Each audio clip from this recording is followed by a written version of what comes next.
Good evening, family. Welcome. Thanks for coming. I had a so-so day. I really did, but I'm gonna get through it. But we're gonna have it was a first man talk show last week. It came out very good, better than I expected. So we're gonna wait for some more men to come here. I did made a quick dish. Make it's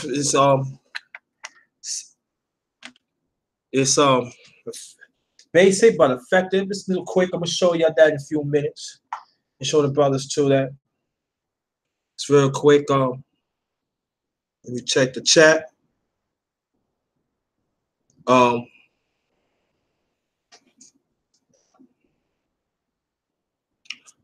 Welcome, Ken Romero. Welcome, Ken Romero.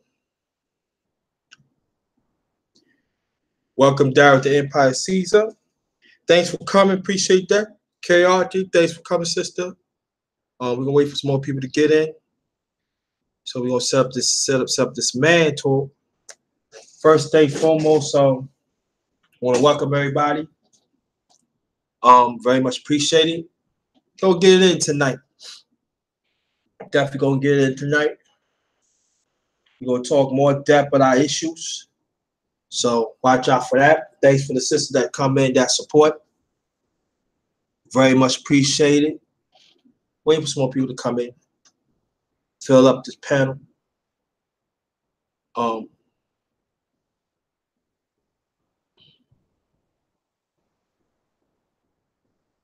Anyway, let me get this announce out the way. Welcome to my channel, The Underrated Darkness, the underrated one, The Grinder, Chef JT. Not just chefing in the kitchen, I be chefing up information. The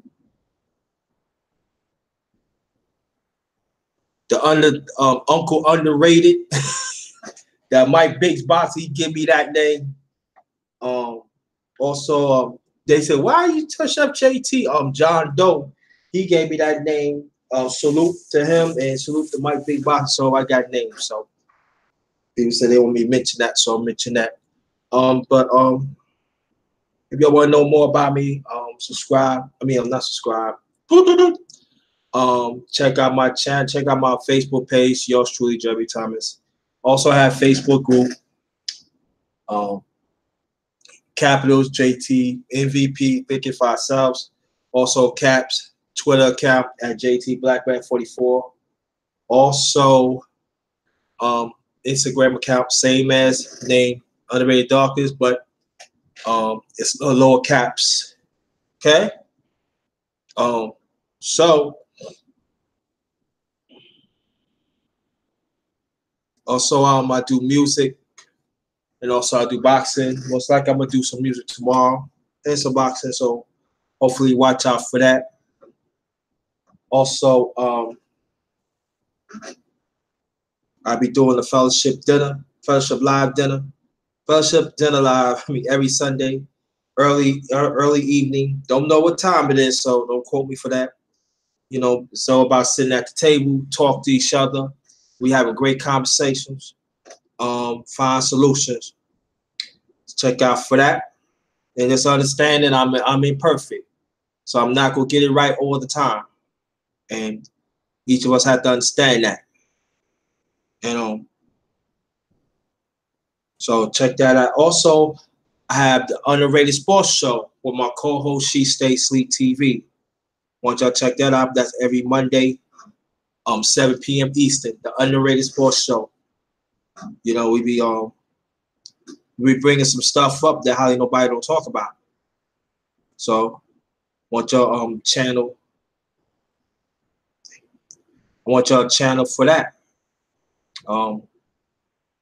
So, excuse me. Ooh. Well, I'm gonna show my food. I'm gonna show my food. So, give me a few shakes. And I'm gonna bless y'all, brothers. Wait some people to come in so I can line you up.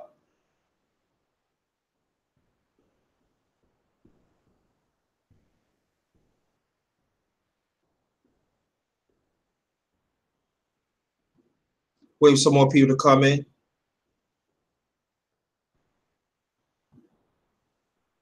Mo Valley, thanks for coming, brother. Very much appreciate it.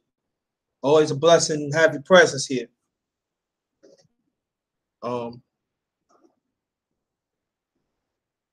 Brother Rob, thanks for coming. Watch out for your link, brother Rob. The educated in our community. So watch out for the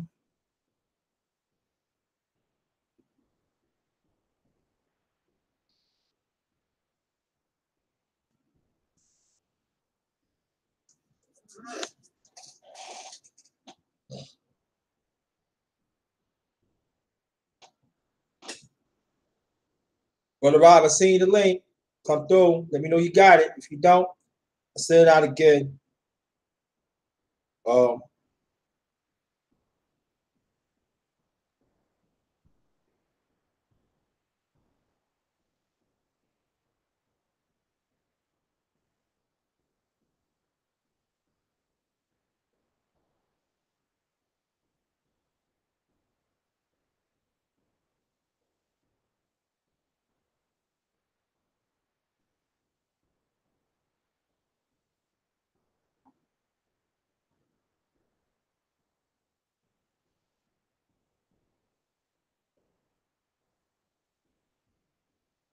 So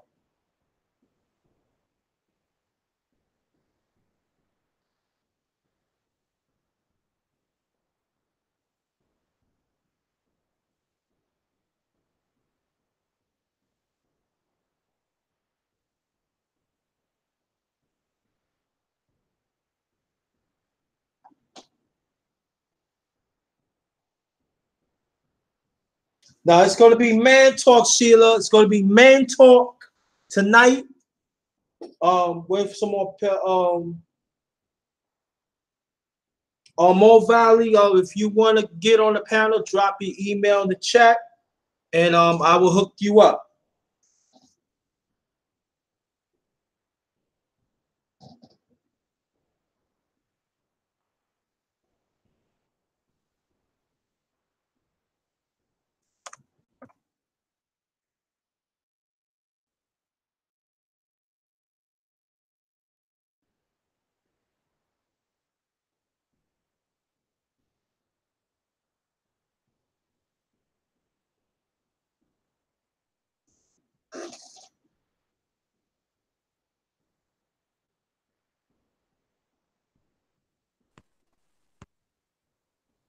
Okay. Give me some time to copy it down, Mo Valley.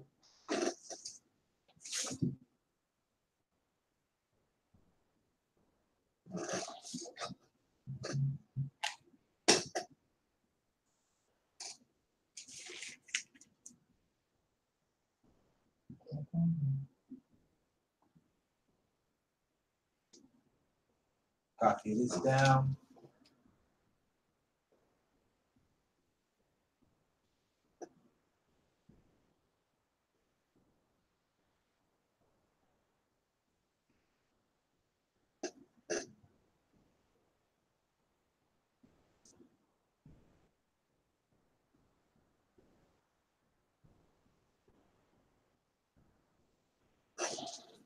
Let me see something. She stay asleep. Welcome, my brother. What's going on, bro? I'm a little agitated, but I'm fine now. But I'll be all right, brothers. Um,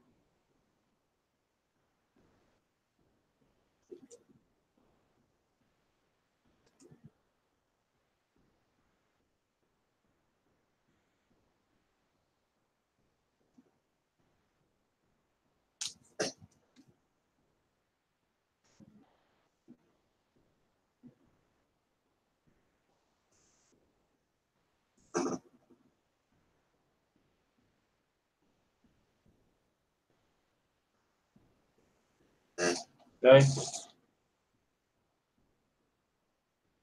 let me hit that.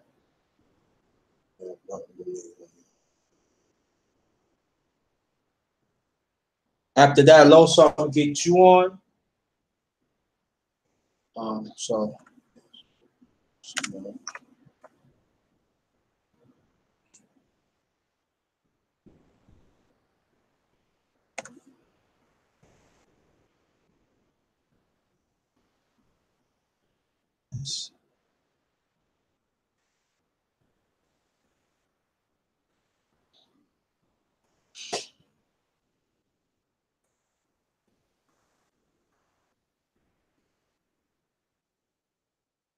Watch out for your link, Mo Valley.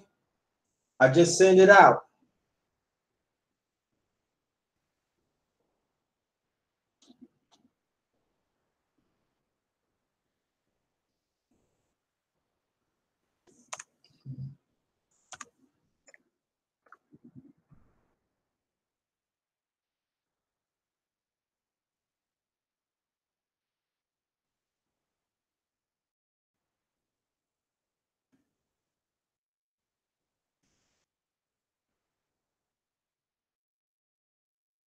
Hey, Loso, watch out for your link.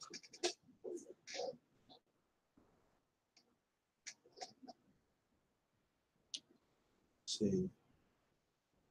Let's get Brother Rob up in the piece.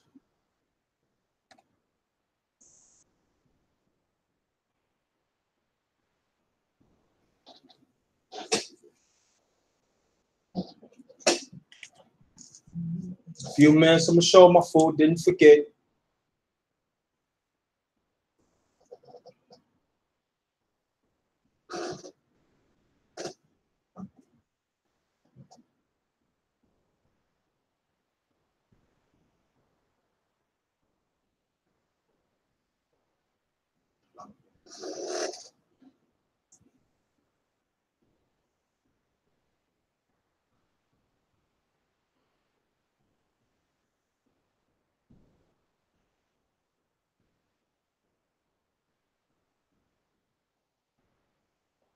Trying to get these people in. Or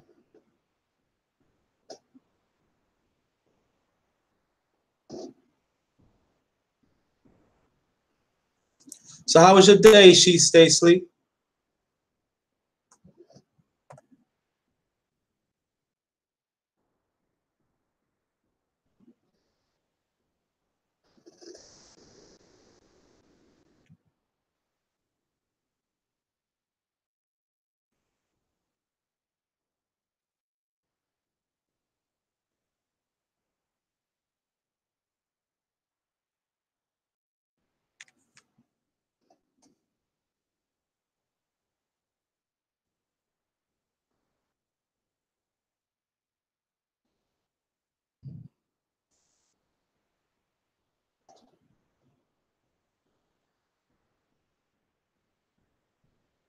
Get you on, get you on, get you on.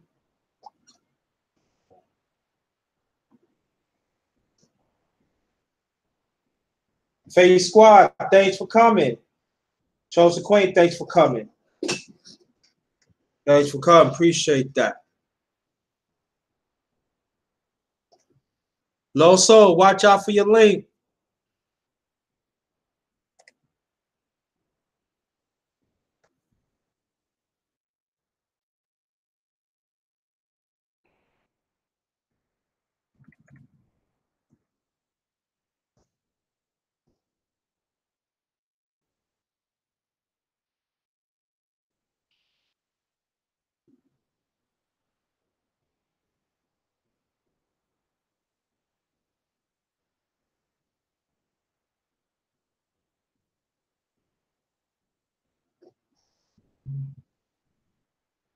see.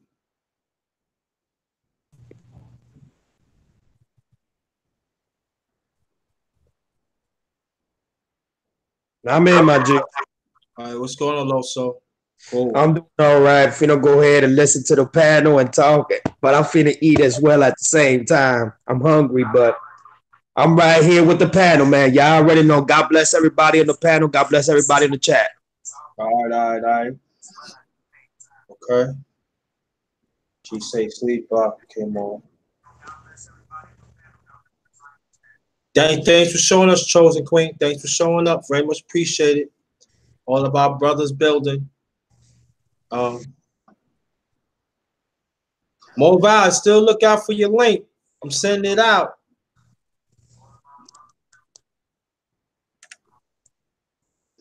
Let me see. Let me send it to her like this.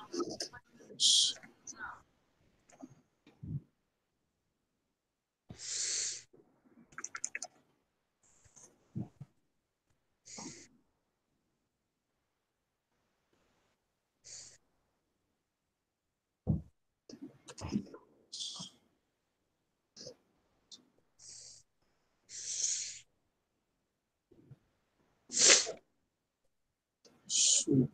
7.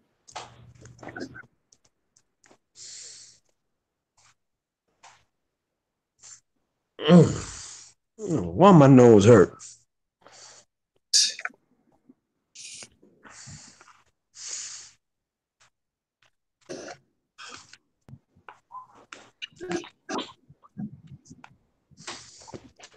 Food looking delicious. Wow. Yeah. Yeah, I'm gonna show mine in a few.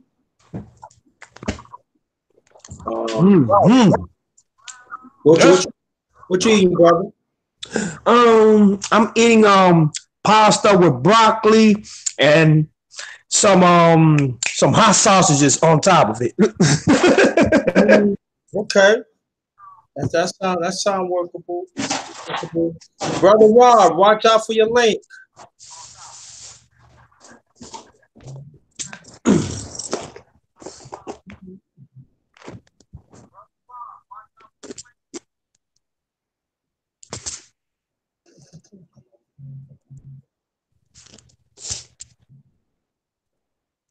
Other people say wait.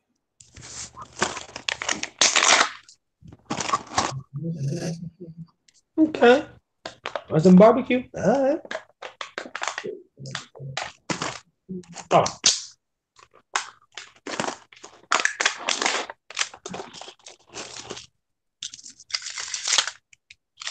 Give it some more flavor.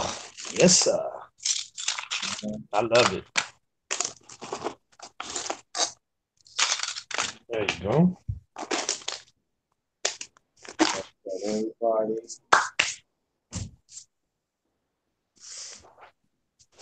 Mo Valley, if you didn't get your link, let me know. I send it back again.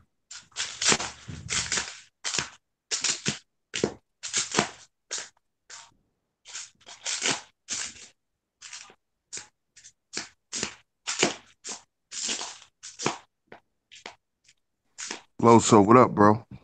Man, just chilling, my brother. Everything good with you? God bless you, by the way.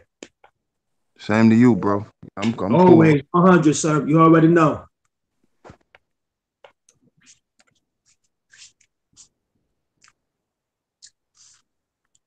Watch out for your link. This just make everything taste better. I make this nice dish tonight where I'm going to do like I always do on my fellowship dinner. I'm gonna get the sisters in this. Sisters, I need 5 ones. So the rest of the chat that see my food. I only ask for sisters. Sisters on queens. Give me 5 ones.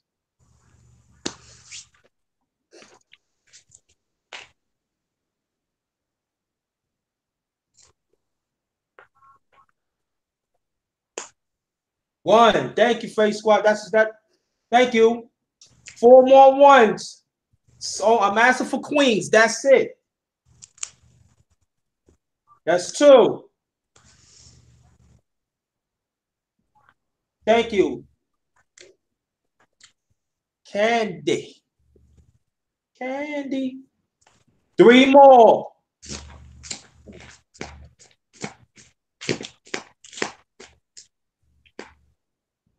No, you can't. That's cheating, Ken. That's cheating. But you know, I'm going to accept that. I'm going to accept that. So that means Sunday. That means she don't have to pull out no one. She comes Sunday because that's four. Five. All right, that's for the rest of the check. Oh, damn, I ain't even turned my motherfucking camera on. Shit. Damn. I'm sorry, family. Sorry about that. I'm slipping. All right, this is, I call this a special man effective dinner. All right. This is this homemade French fries with fried onions, fried sweet onions, sweet fried onions. French fries, sweet fried onions. I put some hot sauce, I mix it up, salt and pepper. And that is melted, grated, shredded sharp cheese. This is hot dog. I call it Frank's. On top, that blue cheese. I could have put sauerkraut, but nah, that wouldn't taste right. With blue cheese dressing on top. And the tea is, I put a little sugar in it, little vanilla extract, and little lemon extract. That's my food. Look good. I ain't tasted yet. So how did it look, family?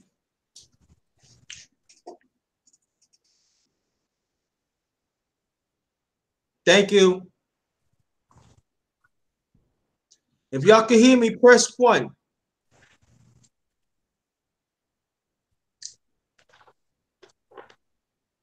Thank you, Chosen Queen. Thank you.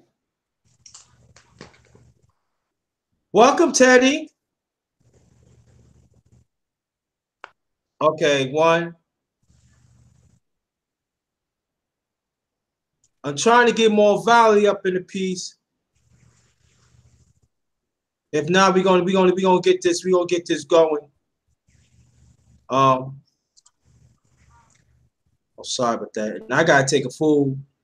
I gotta pray for my food, but I'm gonna try to get this off. Trying to get more Valley up in the piece. Dang. Fucking up.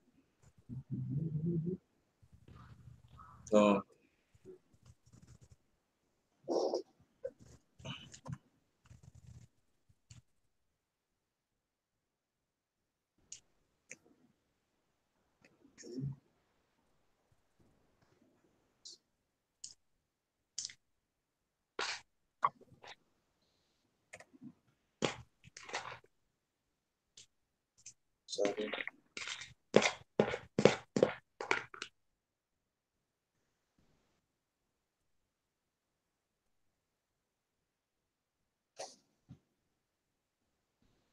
More Valley, watch out for it. Brother Rod, keep on staying right there.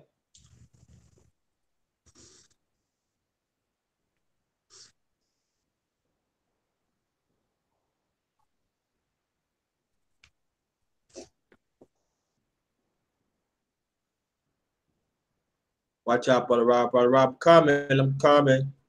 Trying to get you in. I don't want to start it up and then, you know, the conversation is getting good and I'm putting brothers in. So I'm trying to wait around to get people, because I know sometimes YouTube be acting up. Well,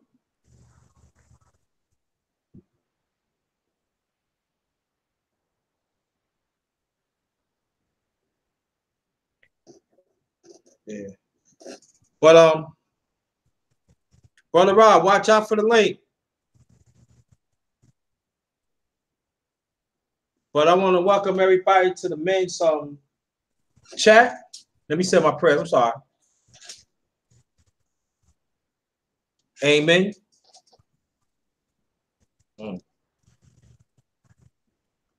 Yeah, okay, good.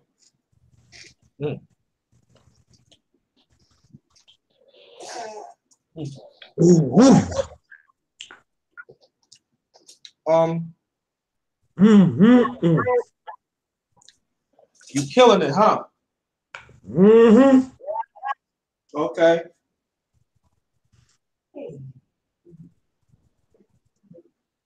All right, but got the brothers. I got the brothers here. We gonna kick this thing off. My brothers, I want to ask you a question. Start off with Chief Stay Sleep. We know in churches right now, the black man is not part of it. But people like everyday like us.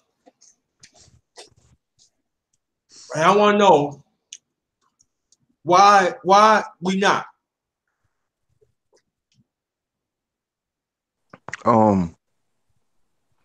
I mean,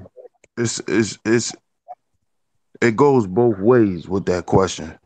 You know, a lot of black brothers don't want to be a part of the church because they feel like there's no place for them, which is not true. And then some churches, you know, make some black men feel uncomfortable.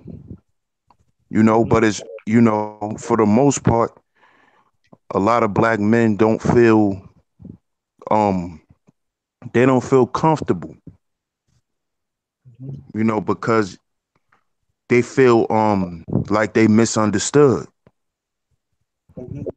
But a lot of times it don't be that. It just be, a lot of times it could come from brothers' own lack of understanding or insecurity. Cause most of the, like my last church I went to, you know, the pastor that was there, he was a street dude. He you know, he came from a way of life that, you know, a lot of brothers come from. Right. So if you just take the time out to talk to him and you know, then you can understand him and you could feel comfortable. But a lot of brothers really don't, a lot of brothers don't make it that far because they just feel like they misunderstood and nobody cares. But I don't think that's true all the time. Right. You know, Right. sometimes you just gotta speak up. You know, you Yes. never know what could happen. You know, and then a lot of then other guys, they feel like church is not for them because the way that they view church as a whole. You know, a lot of black men look at church as just a hustle. You know, they just in there trying to get money. And a lot of black men stay away from that because they busy trying to get their money. So it's like they don't got time for it. And it's not just church, it's in the Nation of Islam, it's in all religions. You know, they look at it as these dudes is just using religion to get rich. I ain't got time to be in there listening to that. I'm out here getting money too. So you got brothers that look at it like that too. So it's not just one reason why. It's plenty of reasons.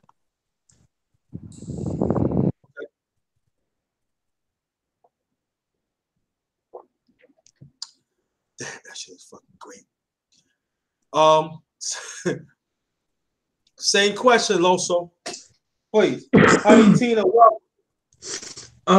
First of all, I want to say, God bless everybody. Without God, nobody won't be here today. So most definitely big ups to the man, the creator. Big ups to Mr. Sleep TV, yourself. Your food is looking delicious, just like I'm tearing up my food. And what's up to the chat room? God bless everybody in your family. But you know what? I gotta agree with Sleep TV. because I was very naive and very selfish into going to church. And the reason why I was very naive and selfish, and still to this day, I still have a little sense of insecurity of going to church because of the experience that I've been through in church and because how people view church. So in that aspect, I blame myself as a man because not every church is a bad church. Not every church is a hustle. Not every church is there just to make money off of you and do bad and evil deeds with the money so they can improve their life and just rob everybody. But I think it's an inner self thing. I think it's an insecurity that man deal with on an everyday basis. We talking about from Islamic, Catholic, Christian, Jehovah. So I don't think it's a thing that we should only look at one way. We should look at it both ways. You know what I mean? You should look at it at a positive perspective and a negative perspective because we all here, you know what I'm saying, have some type of insecurity in our lives when it comes to something that we do like or we disagree in, you know what I mean? But I don't think all bad churches are bad churches. It's just what I've been through and the experience that I have that makes me naive and it makes me selfish to enter a church. And I think that right there is what's holding me back for me entering a church. But I know a lot of good pastors. I know a lot of good sisters. I know a lot of good preachers. And one thing that I need to understand and I need to get rid of is the insecurity that I have to go in a church. Because if I'm going to go ahead and just always think that a church is there to use negative perspectives for them to build a hustle, then the wrong one is myself. And since I'm a God's child, I have to look at everybody's perspective and don't be judgmental. That's my quote on that.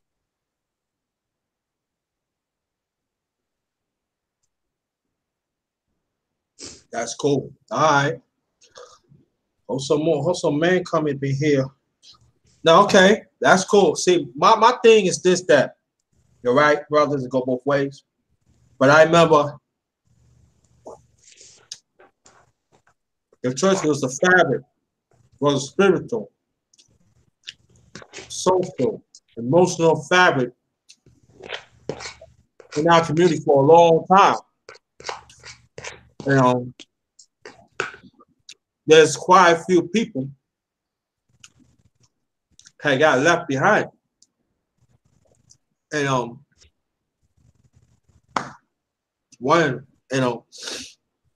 and I know there's some very good churches out there.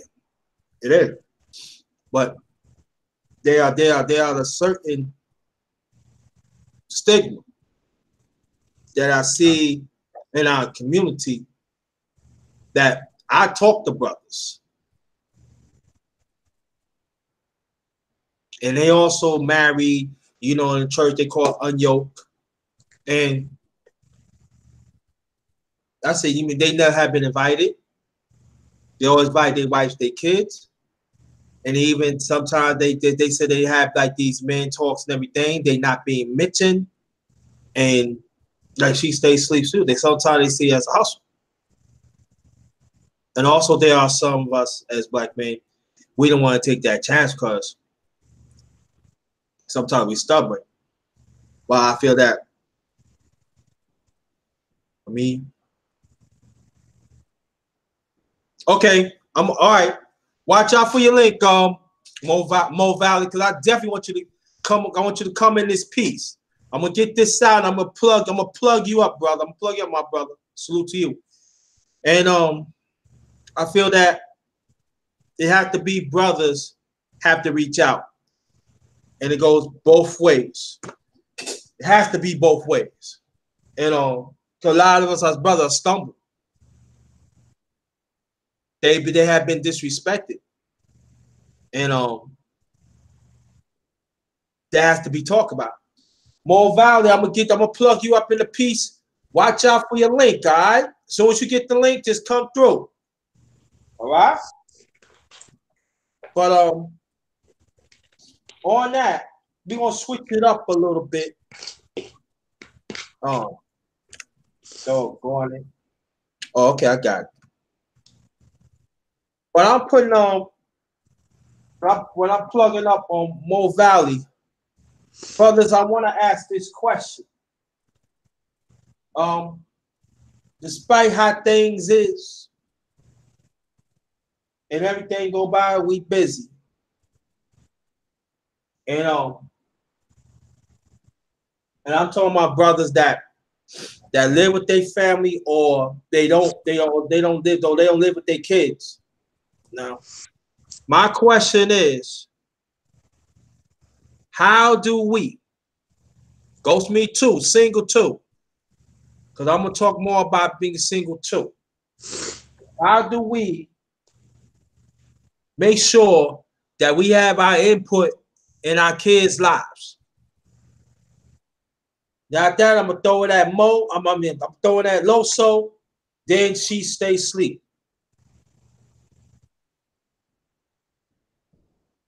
Say that again, my brother. I didn't hear you on that last part. Okay. How do we? Like we have kids out here, right? Okay. We have kids. How do we, us as men, keep on having impact on our kids?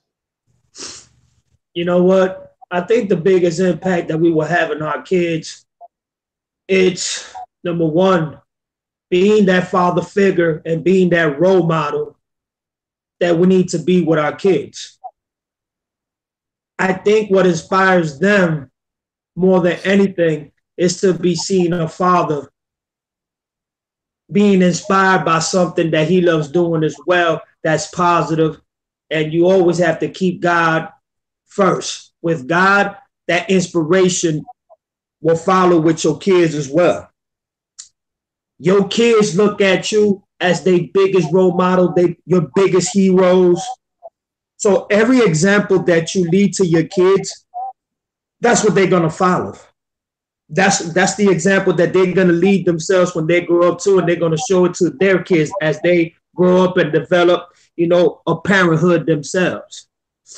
I think another inspiration that a father has in his kids is the way that he conducts with them, communicates with them, shows them things, even letting them learn by their mistakes. Don't force them to do things that you know that are not accurate, because that's how you push your kids away, and that's how things become a little bit sour and bitter between you and your kids. The biggest inspiration for a father is teaching your kids right from wrong and giving them that inspiration and hope and faith that they can also walk by sight with faith and hope. And hopefully, as a father, you've done your job for your kids to inspire their kids, and they can inspire other people as an idol, or not in that sense, but more as an inspiration, like you said, to lead others to doing the right thing, and they can pursue into righteousness themselves. But I think a father plays the biggest role by leading into righteousness and doing the right things accordingly how God wants you to set them and do them. Because if you go far left, then your kids go far left, and that's where the distraction happens. I'll leave it at that. Okay. Same question. She stay asleep. I'm gonna say the first thing is you have to be there. Just being there is half the battle, And then secondly, you must provide structure, because with structure comes direction, and that's the role that a father is supposed to play. That's the role of a dad, because I don't call myself a father. I call myself a dad, because there's a difference. Every man is a father because he got nuts and he produces sperm. So that's what makes you a father. Exactly. But to be a dad is to be active in a child's life. And that's providing structure and giving him or her the proper direction. And that's your job as being the man of the house or being the dad. You are supposed to be that example of direction. They got to see you in that way. They got to know that, all right, this is what dad wants me to do. You know, dad wants me to do good in school because he knows that with education comes a better life. So this is why it's important that we stress education for our children, you know, but if you don't provide structure for your children, then they wouldn't know where to go. They wouldn't know what to do. They wouldn't know the difference between right and wrong because there's no structure. There's no guidelines. There's no rules to follow. There's no protocols. There's no goals that are set. You know, and that's the role of a father, of a man. If he's gonna be the leader, he has to show everyone that there's a goal to be met. So this is why he sets certain things up a certain way. And that has to always be respected and followed. And it's not just because he say so, because a man is not a dictator. He's not there to just tell you what to do because he say so. It's because in the end, this is the reward. You know, just like the leader of any team. This is why if your child or a child doesn't have a father or a dad or a father figure in their life, put them into sports, put them into discipline, because they can look at those men as father figures. Father figures represents leadership, and it provides them structure. The overall goal when you're raising a son is for you to raise him to be a proper man. So there's certain things that he has to understand that he has to do, not just because you're telling him to do it, but because if you don't do this, you won't grow to be a man. You see? Right. And that's what we have to do. But we can't do that if we not there. And we gotta stop making excuses for not being there. We gotta be there. You know, we gotta be there as much as we can. You know? So that's what it is. Okay. Mo Valley, my brother. I'm gonna hit you with the link again. I send it out. Watch out for it. Now let me ask you this question. Yeah.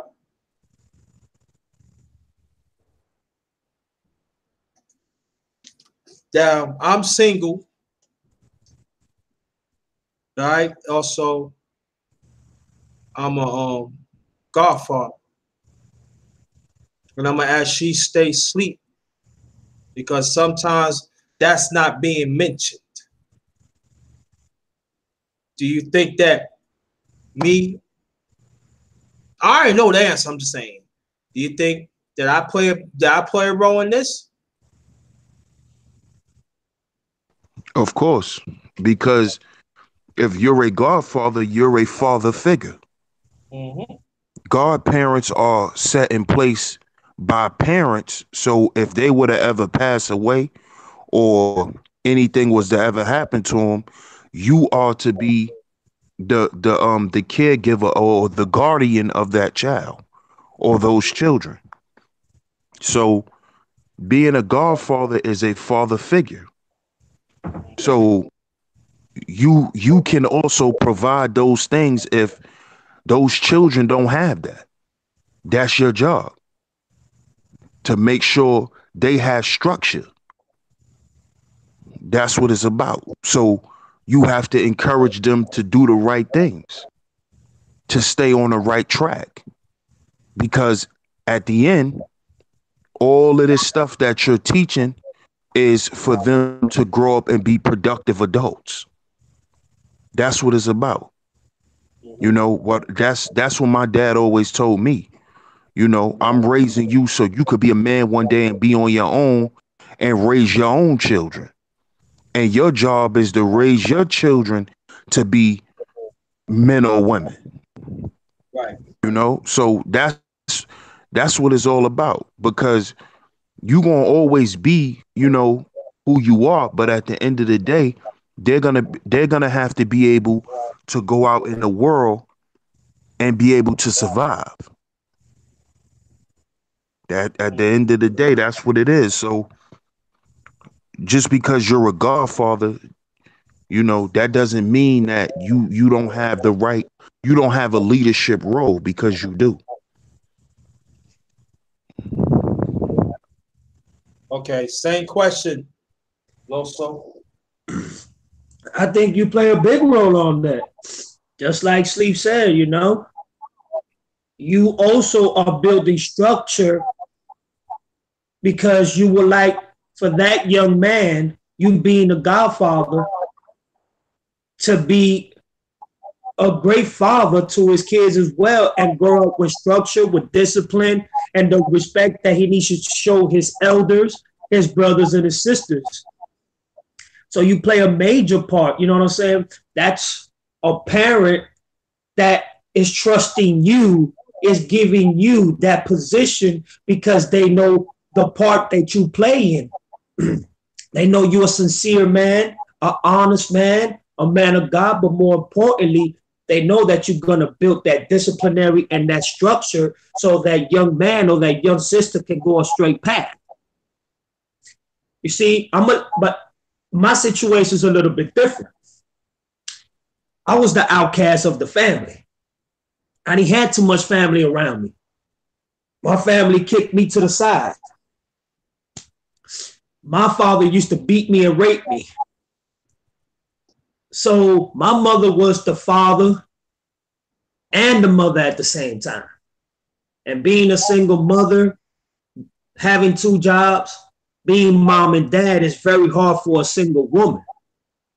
But she did trust in somebody who I did call godmother and goddaddy. And this was a couple that my mom trusted with all her heart. And they looked after me when my mom used to go to work, and they looked after me. They disciplined me. They showed me respect. They showed me the ups and downs. But what I loved about them the most is that they treated me like their own son. So even though we got different oppositions and we was raised differently, if a parent chooses someone in that position to be a godfather, godmother, auntie, it's always good to know who you trusting and who you leaving in guidance of your kids. Because not every day a kid is wished with a godfather or a godmother or a great mother or a great father. I was raised around women all my life. I believe my great-great-grandmother was my biggest inspiration, close to my mother. And my grandmother was the one that taught me about the streets, but also taught me about how to be sweet, kind, and sincere. So I believe, JT, you play a tremendous part on that, because you will leave a reflection and you will leave something important and special in that child's heart, and they will always remember you for the good things that you did. So I do agree with Sleep TV on that 100%. All right, cool. All right, Mo Valley. I'm still gonna try.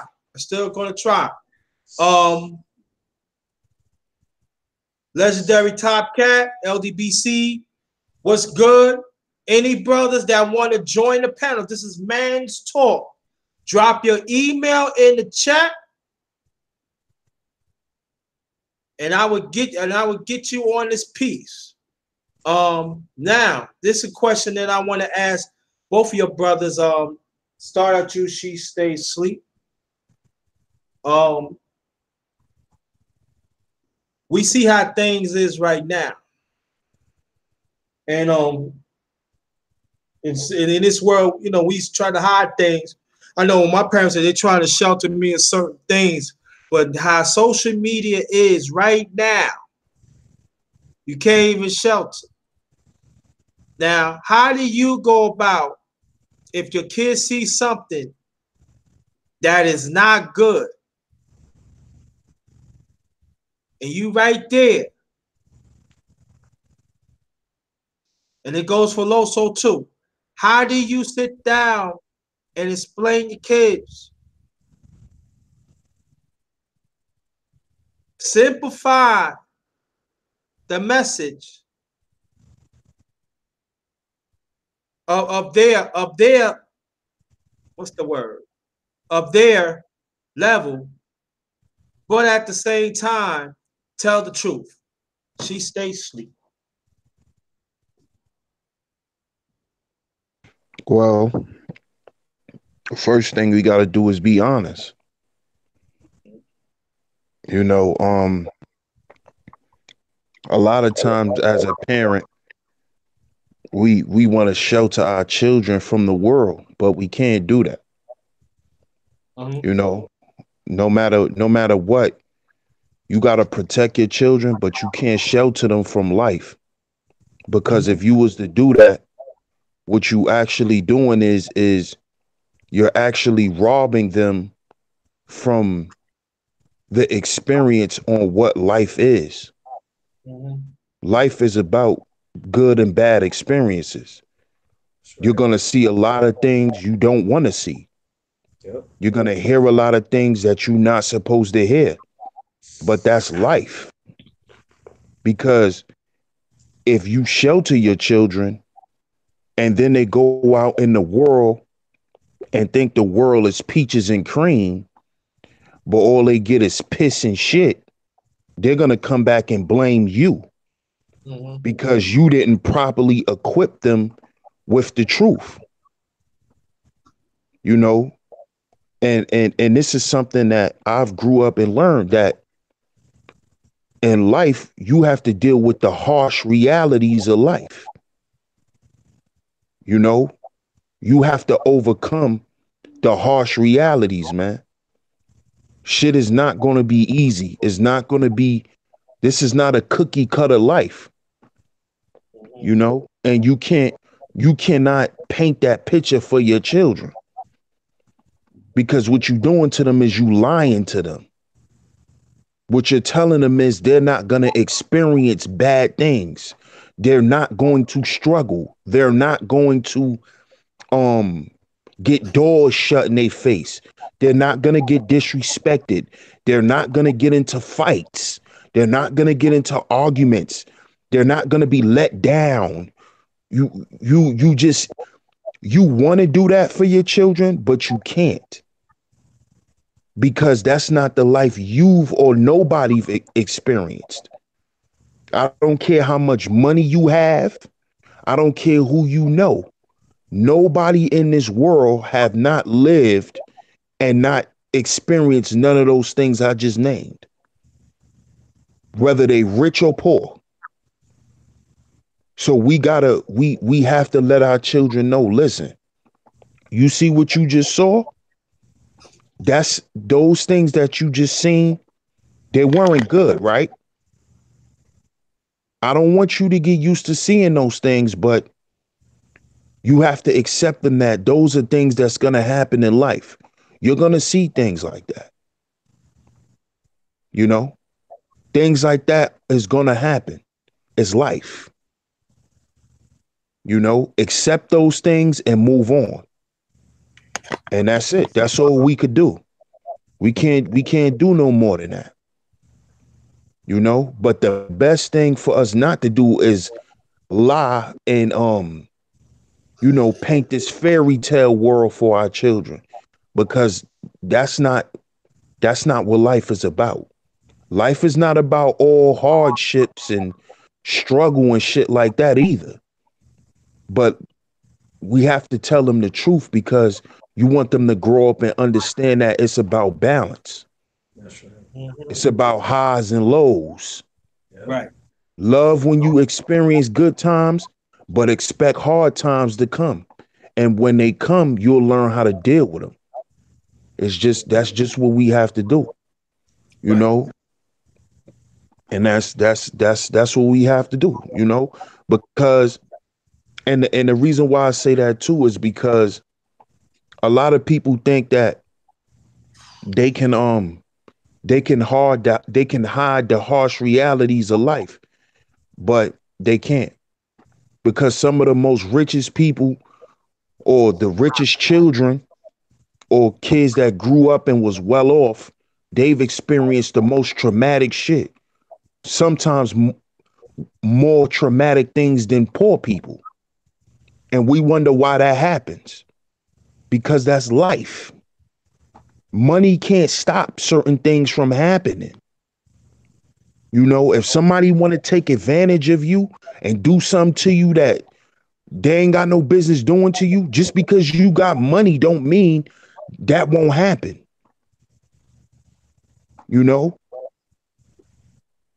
So we just got to understand that, and we got to explain that to our children, that it's all about balance. It's about good and bad.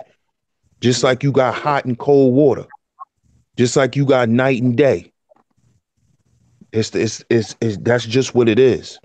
Don't stress the negative things and enjoy the positive things. That's it. All right, same question.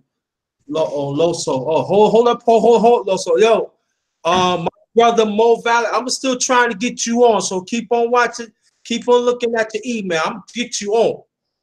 If not, I'm gonna get you on, bro. I don't quit, because your presence need to be felt. I know you all right with the chat, but tonight it's the brothers. I'm trying to get you on here, trying to get you on the piece. So keep on watching out for it. Sorry about that, Loso. Go ahead, same question. I'm gonna use this as an example, and then I'm gonna go on with what I wanted to say. I'm gonna use the late great Bernie Mac as an example. God bless his soul.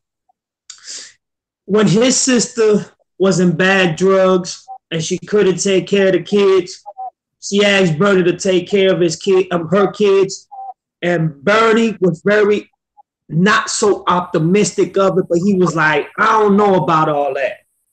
When they came into his life, they were a little bit wild. They wasn't disciplined very right. They wasn't, acting like a mom and dad were like their son and daughter to act. And Bernie wasn't too much either of a fanatic of being a uncle and having to raise 3 kids now on his own, when his daughter already's grown. She went to college and the whole 9 yards.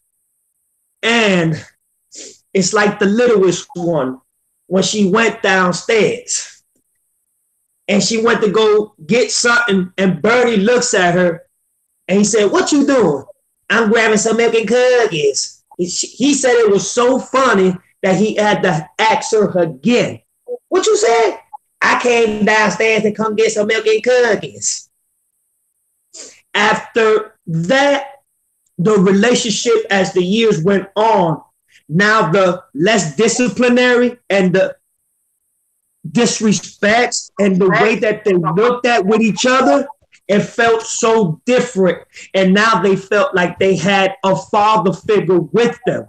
So everything that they looked at for them to do, just like Sleep said, they looked up to Bernie as a father figure.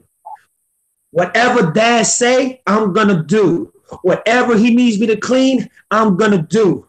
If I know I do wrong, I'm going to get spanked and I'm going to get punished. So I know I'm not supposed to do several things to that level, because I know the consequences of what's going to happen. When you have a dysfunctional family and you have a dysfunctional way of communicating with your kids, or your kids communicating with you, that's when you need to understand that you as a father or as a mother need to come down to their level and try to talk to them without lying to them. You understand what I'm saying? Don't try to overdo it too much. But once you start lying to your kids about the littlest things, they're going to start growing up saying, I can lie to this person. I can lie to this person. Just like I can do it with mom and dad, and they're going to let me get away with it. That's not the way to be. You see what I'm saying? When you allow your child to not learn from their mistakes, to not learn from their first breakup, to not learn from when they first get their heart torn up, or when they don't pass their tests, they're going to come up to you expecting for you to give them that same actual love. You have to define love with tough love and let them know that it's not going to be easy in the world that we live in today. So when they are developed enough in this crazy cold world, they understand the truth from the right, from the wrong, from the distraction, and from the undisciplinary ways that this world works in. You see, if you let a child get away with whatever they want, they're going to step all over you. If you spoil your child too much, they're going to run all over you. If you let your child disrespect you when you are the parent, now your child becomes the parent over the parent. And that's where things add up wrong. But when you are going to talk to your child about anything, you will have to come down to their level. Explain it to them in a way where they can understand that you're not lying to them, and they won't lie to you, where you can come to your equal senses and much respect and have an environment where you know that you both will establish each other with the utmost respect and the utmost honesty, and most of all, the structure and the sincerity of building a relationship to that level. All right. Introduction, Cap, PY2, Cap, PY2, my brother Cap. What's going on, family? I can't call it, man. I just walked in, so I'm just sitting back and listening to the conversation so I can catch up and see what's going on. All right, what's up? I got you. Welcome. Mo Valley, keep on watching out. Keep on looking at your email. I'm still going to keep on sending it out. So keep on looking out for it. But when you get it, just come on in. Just come on in. All right, welcome. We got, and Brother Rob, I keep on seeing the link too. Oh, excuse me. Watch out for it. Before I continue, let me show you my food. This is French fries with French fries, homemade, fried up, sweet onions. Add a little salt and pepper, a little hot sauce on top, melted, shredded, chopped cheese. I ate one already. This is hot dogs. I call it Frank's with blue cheese salad dressing on it. Tea, little sugar, little vanilla extract, little lemon extract. Mwah. Woo, tastes good. Anybody can make that. Man, you can make that. You make for your family. Friday, great for Friday. This is great for Friday. None heavy whatsoever. You got kids, you know, gotta cut that motherfucker. Gotta cut it up. Got a lot, because you know, kids love to eat some fries, so you gotta cut them up. You know, but if it's like y'all too, this is great. Friday, like less than an hour. I did all this less than an hour. Less than an hour. Very quick. All right. All right. I might show it about 2 more times, and that's it. All right. Now,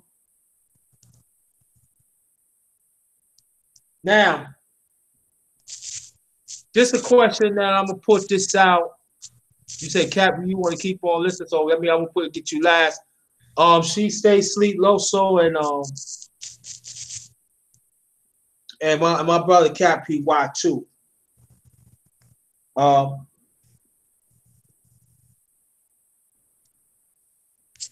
We know there are a lot of things there is. Recreation is not really there for our kids. And the question is that It's hard. You know, you got to pay for the school books in some schools. You got to pay. Sometimes you got to pay for their lunch. Sometimes you definitely got to pay for the trip because the public schools around the country is not really supplying the free lunches, especially in our community hardly no more. Especially like if you want vouchers, that is different. I did my looking, so I know what I'm talking about.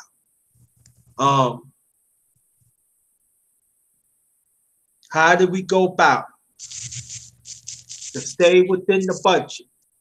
Stay within the budget. There's still 5 things to take our kids to do. She stays asleep. How we stay within a budget to do what, bro? To keep fun. Let me change it up. To keep fun for our kids in recreation.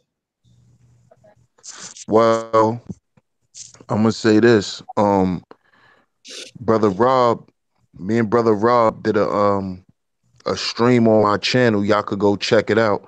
It's called the 70-30 rule, where he broke down how a proper household should be ran based on finances. Mm-hmm. And if we was to follow that 70-30 rule, everything will be paid for, money will be saved, and we still can enjoy ourselves. So y'all go check out that live stream on my channel. It's called the 70-30 rule. And that's really what it is. We have to have, first of all, we have to create a budget. A lot of Black households don't have a budget. We just pay our goddamn bills, and whatever is left, we spend on what we want to spend on it. And then we think about saving after that. So we first have to create a budget. And that's what the 70-30 rule actually helps to do too. Because a lot of us, we come from, we come from poverty. So when you come from poverty, you really don't know or ever think about saving, because it's like you only making do with a certain amount of money. So it's like, why would I just save $10?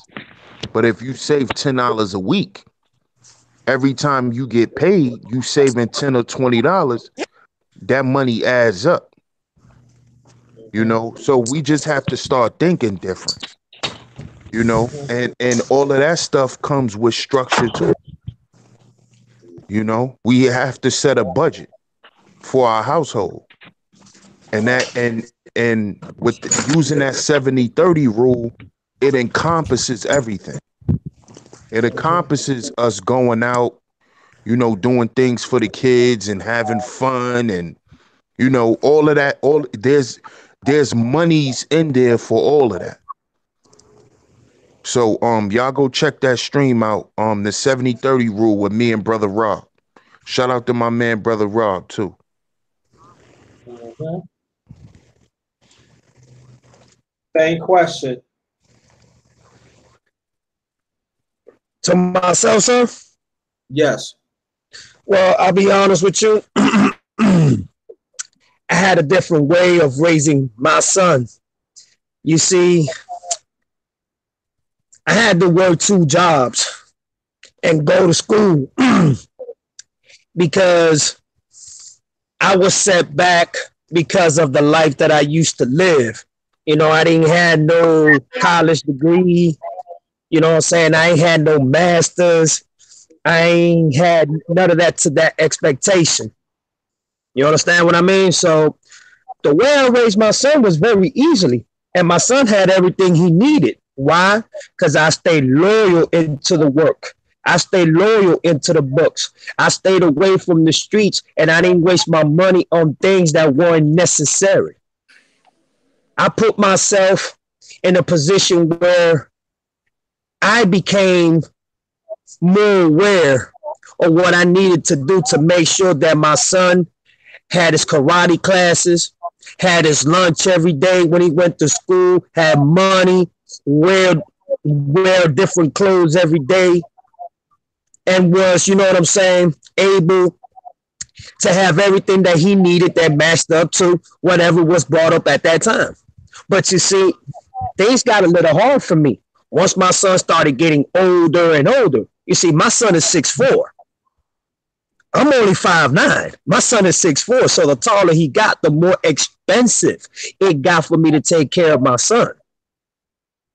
But one thing that I always knew that my mother taught me and my great-great-grandmother taught me, if you put money to the side, 20 here, 40 here, by the time you look in the weekend, when you get your paycheck, there should be no excuse for you to make sure that your son and your bills are separated and you have enough money for the month to make sure that you and your son got a roof and your son got everything. And you know what, Sleep TV?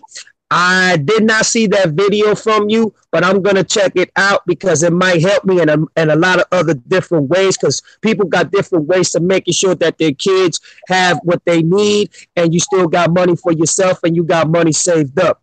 But I had it just a little bit more rough. You understand? I wasn't so sufficient with my money at first, so it was hard for me to build that chemistry and trust within myself for me to be able to make sure that my son had everything. But I think the way that I took care of my child and it came to my favor, it was because of the way my great-great-grandmother and my mother and my grandmother taught me how to save money and taught me how to be disciplined enough to make sure that everything was taken care of when it came to my son. Go ahead. All right. Cat PY2.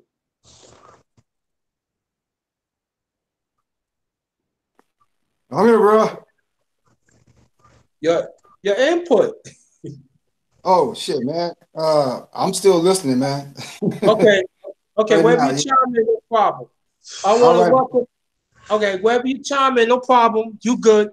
I want to welcome my nephew, Mike Big Boxing. I want to glad that you came through. And so how you feel? How you feel, nephew? I'm good, man. I'm trying to get with this weather and shit, man. This shit is real whack out here. It's raining. I'm trying to get out.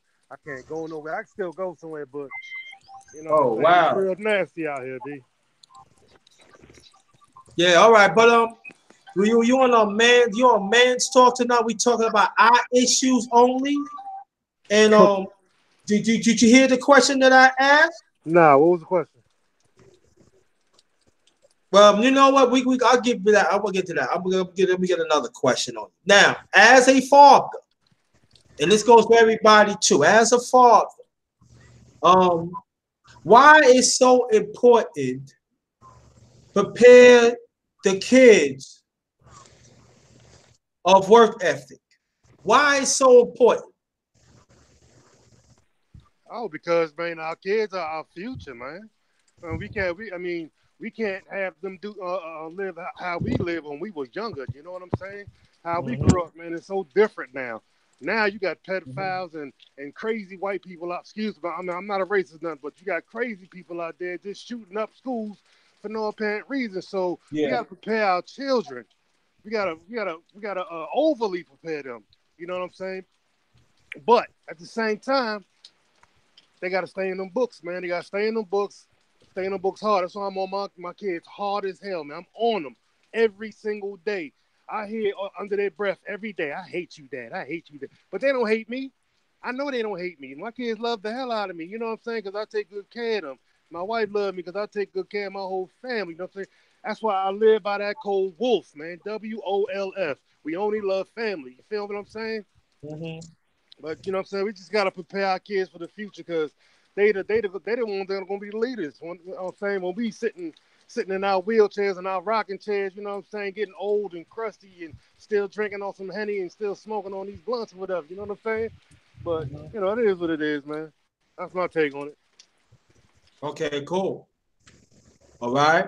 She stay asleep. Same question, please. Hey, real quick. I'm sorry to cut you off. She stay. Go ahead, nephew.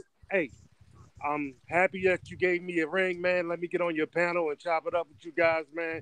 That's what's up. It's good to get to know. I don't know everybody on here. I know, you know, you, Sheep Stay Sleep. I think that's Loso, right? Yes, sir, Loso. Yes. All right, what's up, man? And I don't know who the lion dude is.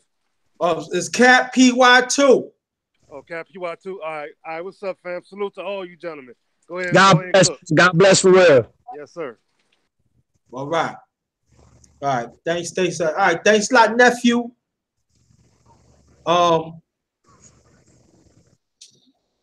Same question, Loso. You know what? I feel just like Mike Biggs Wolf. That's what they call me too in the studio, Jaloso the Wolf. So that's kind of funny he said that. But anyways, I was very hard on my son. Oh man, I was so hard on my son. And the reason why I was hard on my son is because I didn't want my son to live the life that I live. I refused to see my son thugging in the streets. I refused seeing my son selling drugs. I refused seeing my son going through the same struggles and oppositions that I went through. And I think that's what made me a proud father, that I was so hard on him. And sometimes I heard it from him too. I hate you, daddy. I hate you, daddy. But now that he's 20 years old, we can sit down and he tells me, thank you, Father. Thank you, Dad, for making it possible for me, for letting me make my own choices, for letting me go through my own battles, and for always giving me advice when I needed an advice. Just imagine if I wasn't there, JT, how more difficult his life would have been. So that's why I believe a father is not supposed to be a friend to his child. He's not supposed to be kikiing with his child. He's not supposed to be like, yeah, son, let's go ahead and have a drink and let's go to the street so we can see our dog smoking. My son has never seen me smoke a cigarette. He's 20 years old. He's never seen me smoke a blunt. He's 20 years old. And the reason why I did that, JT, is because, like I said, I refuse to let my son be another bastard like my father was to me. Do you understand what I'm saying? So I take pride and joy, just like every father and every dad, like Sleep TV. I take pride and joy into being the most greatest dad that I can towards my child, because if I wasn't there for him and if I didn't build that structure, my son would not be where he's at today. That's my final take on that. Okay, great. Excellent. She Stays Asleep. Same question, please. Well, work ethic is very important, because what work ethic shows is that you have determination, you have ambition. That's why it's important to instill work ethic. And some of the ways that you can do that is when your child gets of a certain age, you start making them do certain things, like chores, like make them clean up, make them, make them take out the trash, make them clean up their room, make them clean up their beds, and give them some type of work, give them something to work towards, and reward them for it, because they need to know that for their work there's a reward in it. So that's the importance of work ethic, because they need to know that in life they're gonna have to work towards something, and they're gonna have to put forth effort, as far as their grades and in school and stuff like that. Encourage them to do better, and the way you do that is you give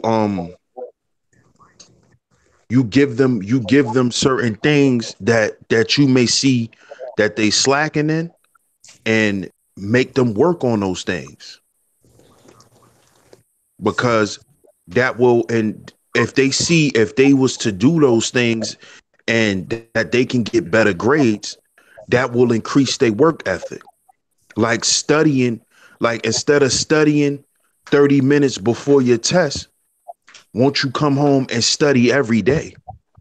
Study your work, read over your work for about an hour, 2 hours every day. That's work ethic, because what you're doing is you're actually exercising your mind. and preparing yourself for the test. You're preparing yourself for the battle. You know, it's just like going to practice when you in sports. You got to go to practice. You're not going to be good in the game if you don't practice. You know, so you just have to and always when you're doing that, make connections to certain things that they can see. Like my oldest son, he loved video games. So you know what I do? I equate him putting his effort into his schoolwork like he putting effort into the video game. If you would play a board over and over and over and over and over until you beat it, why wouldn't you study over and over and over and over so you can get better grades? You know, you have to make that connection too, because, you know, sometimes, you know, when you a child, and this is why a lot of children may say, you know, oh, I hate you, mom, or I hate you, dad. It's not because they don't mean it. It's because you're pushing them to be better, and they don't understand why you're doing it. But what you're doing is you're putting into them work ethic. You're teaching them to put forth more effort. You know, just don't settle to be this. Don't settle to get a 65. Don't just barely pass the test. If you study more, if you study longer, you'll get a higher grade. And that's what you should be striving to do. So work ethic is very important, because if you don't instill work ethic in your child, they'll just grow up and be a loser. Facts. Straight facts. Facts for real. 100. Yeah. Oh, I see somebody is really trying to good looking out, Loso. We got a trouble. I know there's somebody that's a loser want to come in. You lucky, Loso smack you. Cause I was gonna come for that. Nope. You know what? Us men got show strength. What's up? Yeah, JT. I think I might be ready to pitch in a little bit. Yeah. Yeah. Salute to all the brothers on the panel, all the parents. I'm not a parent. And there's a reason why. I mean, I can have kids, but it's just a matter of trying to land that right woman, that logical thinking, not that emotional thinking, but rational thinking. It's like Loso, he mentioned that, you know, his dad wasn't around. So was mine. My dad was like a part-time dad sometimes. You know, he went through his shit, but now he's corrected himself, and now we got a good bond. Okay. When I went to the military, they taught me everything what a man's supposed to do.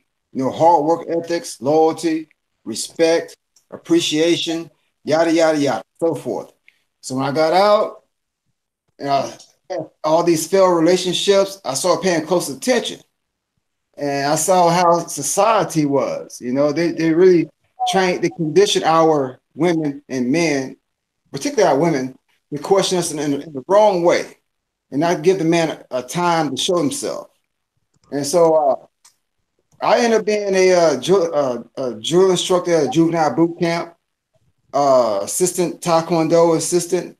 And what amazed me was kids would come to me, but the one that I would mainly focus on was the black kids, because I understand I was in their shoes. I know what you're dealing with. I was an angry man because I just couldn't put two and two together at the time. What it was just being raised by a mother, no father in the house. That would piss me off a lot. And then because all I did was watch, you know, like back at school, you know, you see both parents at their kids' games and shit, but nobody was there for mine. So as I got older, I was able to figure it out. And like my brother, he lived right around the corner from me, and so I used to babysit, and they called me like Uncle Major Payne. If y'all remember that movie, Uncle Payne with yeah, because I said them right. I said, I'm not punishing you just because I enjoy it or because I'm being a mean ass. As I'm punishing you, I want you. I'm asking you questions, so in that way you get your thinking going on. Just like how they taught us in the Marines. You know, they see a good Marine. You know, they got a chance. They'll put you to the side and talk to you. Try, you know, give you some encouragement. So I do the same thing with my nieces and nephews, and I let them know I'm not. I love y'all, but y'all got to get y'all shit together because it's not an easy society. I mean, you can't expect things to just fall in your damn lap. You got to earn it. That's what life is about. Putting that work in to earn it. That's right. And so I get pissed off when I go over to my brother's house and I see my nephew in front of a video game. I ask him, have you learned how to code to where you can make these kind of games or how to repair these games? Anything? No. So I don't get mad at him. I get mad at my brother because he's the one that bred that boy, all these kids, and he's not teaching them. Because when I used to babysit them after school, first things first, straighten up, you know, square away the house. That's the way how you're going to show your parents appreciation. Square away. I'm not going to go, and once you say it's squared away, you come get me. I'm going to do my little inspection and make sure it's the way that I told you how it's supposed to be. If not, guess what? I'm going to start all over again. I'm going to trash it, start all over again. As many times, as long as I keep trashing it, they'll start catching on. So we got to get it right. But as soon as my brother come home, I say, hey, man, I had them doing this here and that, so make sure they got it done. My brother don't do shit. That motherfucker will check out the NFL stats and shit. So I said, what all you doing is set your fucking kids up for failure. You continue the fucking cycle that we've been through in life as kids. I read a lot. Because like in the Marine Corps, they say either you're going to get stupid or you're going to get smart. I'm going to find out you're going to be both. You know, it's like a kind of game. And so shit. So my brother, he outstyles me, but he won't box me. But I get mad at him because I'm saying you're not pulling your slack, brother. You're not doing it. And I'm not trying to step on your toes or disrespect you. But man, don't you understand what the society is about right now? You got to push your kids. Even after they do their house chores and they want their snacks. I said, no snacks first. The school books, get to the fucking table, I'll meet you there. And so at the time, while I'm helping them learn, they teaching me where I was weak at, where the school failed me at. So we learn from each other. That's and right. Then I said, after that, I said, okay, I want to see, I'll make them write things like 100 times. You know, I said, we got to improve your penmanship. Write this shit over 100 times. I'll make them sit down and write a damn imaginary story. Just write something. You know, and then we'll talk about it. You know, and we'll laugh and giggle and everything, you know, because I can't be, you know, the thing, you got to mix it up. Just can't be hard all the time. You got to, you know, mix it with some sweetness and kindness and love, you know, and they can see that in me. Finally, it took a little while, but now they see it. And so I even bought drums for one of my nieces. I gave my nephew a goddamn guitar, and I gave my baby niece a little box toy, you know, where she just beat on it. So that way, like if you get into the moment of life where it's like depressing, or maybe you're happy, you just want to express yourself, instruments is the way how to do it. But nope, my goddamn brother won't let them come over to the house and use those drums. So it's like, hey, bro, all I can say is get you a fucking goddamn lawyer ready. Because if you can't control these kids, their emotions, you bound to face a whole lot of hardship. I'm trying to help you out. And so I'm gonna leave it at that, family. I'm sorry if I rambled on too damn long, but that's all right. No, it's all right. This man's talk. That's how we do. That's how we do. I ain't trying to hold the microphone too long, so I'm passing it along. Nah, you good. You good. Yo, welcome, Captain Levi. 6KD. Shout out to the LDBC. Mike Big Boxer, my nephew. What's good? You heard the question? What's the next question? Next question? Yeah. Matter of fact, you fought before, but I'm gonna throw the next question to Loso. Now, Loso, as a responsible man, right? Mm-hmm. As a responsible man, that goes for everybody on the panel. And even the question I asked, it goes for the chat too. But this question is very important. You doing you on the road, right? Yeah. You got off and everything. You're on your way home, right? Yes, sir. You pull up. You see 3 people fighting, 3 or 4 people fighting. But you see some grown-ups there, and they ain't do nothing about it. Now, as a responsible man, what will you do? Now, while I'm gonna ask this question, why I ask this question, and I want everybody on the panel to really seriously think about it, because I know at times men be stepping up and trying to stop it, and then they get crucified for it. That's why I asked the question. Men. And ones in the chat too. So Loso, start off the session. Well, first of all, this is based on a true story. I was in Fort Lauderdale, Florida, and there was an older individual, a senior, that was getting robbed by 3 individuals. And one of the individuals was my friend. Well, I thought he was my friend. I, being the man that I am, I jumped in the middle because I felt it's wrong that a senior was getting jumped by 3 males and he had no way of defense or offense at all. The consequences, to make a long story short, I got stabbed in my face 3 times and got stabbed in my throat 3 times. I got 2 videos in the Truth is Near Peace. I got 1 video there when I was in the hospital and they were putting me staples and everything. Y'all can check out the video if y'all want. Y'all can even ask Kels. And let me tell you what I got from that. Number 1, I know you hear a lot of people say, don't get into grown folks if they're fighting, just like if you see a man and a woman fighting, don't get on that because it might backfire on you. But let's just say, if you don't do nothing and then somebody comes out being killed or being murdered or being severely hurt because you decided not to partake in the situation, then things could be in the worst and it could be lethal into an awful altercation or awful conclusion. But I'm very proud that I stepped up and I defended him, because now every time they have parties, every time they have get-togethers, they invite me to go.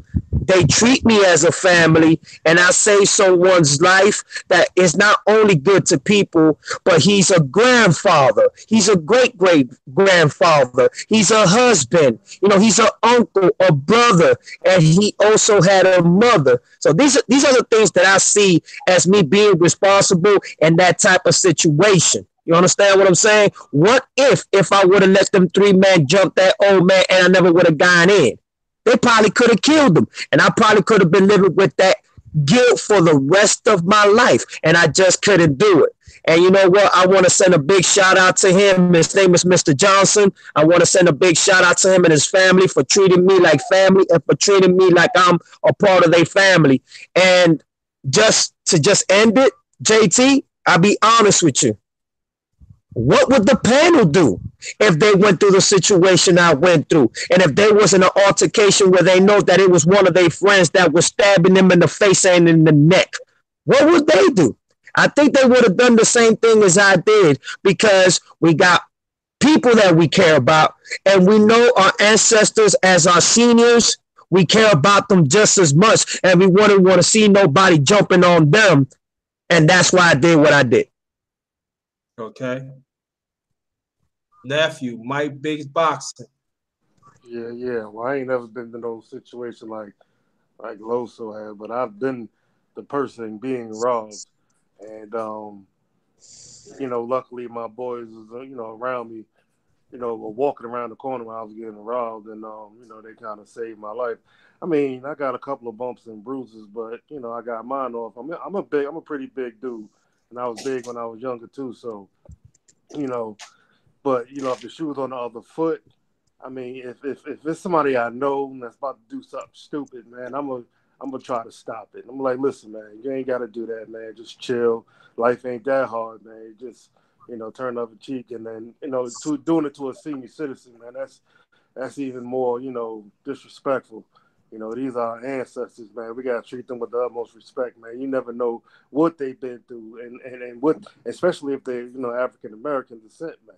You know, they that old, man. You know, they've been through some hate all their life. You know what I'm saying? When they were younger, when they were young men, you know, it was a struggle for them to grow up, and then now, you know, in these streets and, you know, the new millennium, you know, these older people, they got to watch their backs because, you know, they can't walk the streets at night or walk the streets during the day without somebody, you know, messing with them. I mean, it's crazy, man. You just can't, you know, you can't live life like that. You know what I'm saying? I mean, yeah, you have to put your foot in. You got to put your, you know, if not, you know, you dial them 3 numbers, 911, and you see if they, you know, can, you know, bring their behind up and do something. You know what I'm saying? So, I mean, that's my take on it, man. I ain't trying to take up too much time. No problem. She stays asleep. I mean, you just gotta speak up. You gotta say something. You know what I'm saying? Especially if it's somebody you know, or even if it's a person you don't know. Just, you know, step up as much as you can, but also, you know, you gotta protect yourself in that situation too. You Yeah. know, because it's unfortunate, you know, what happened to you, Loso. I mean, that was a commendable thing, man, but you could have lost your life, you You're know. right. You're right. So, you know, we gotta do the good deed. You know, we gotta step up and do what we could do. But we also gotta remember too, man, that, you know, what can transpire. So we just gotta try our best, man, and try to alleviate the situation with words, you know, because you just don't want to jump in the middle with something and then you end up getting killed,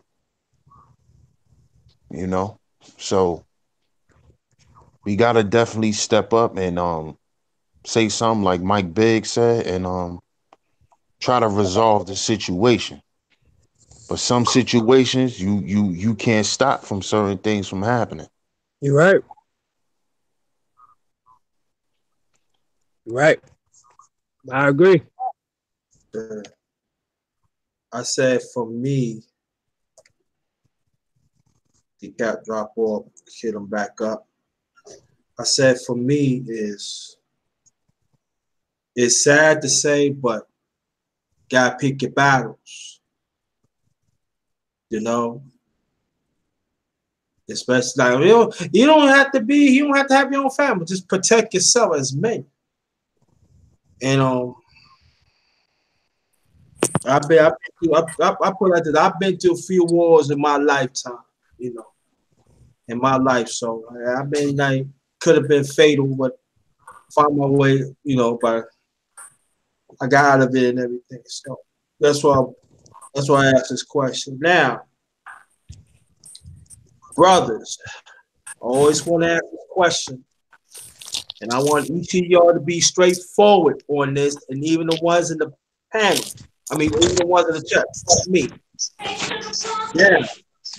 Again, we know how the school system is, and why it's so important that us as brothers, and it goes for single brothers, it goes for uncles, godfathers, fathers, you name it.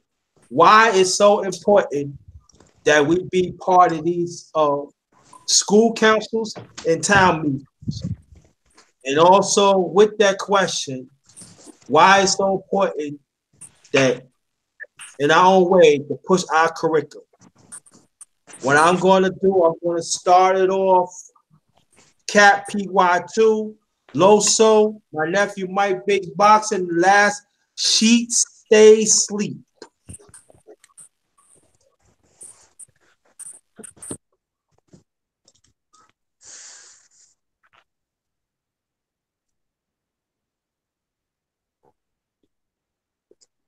Go ahead, Cap.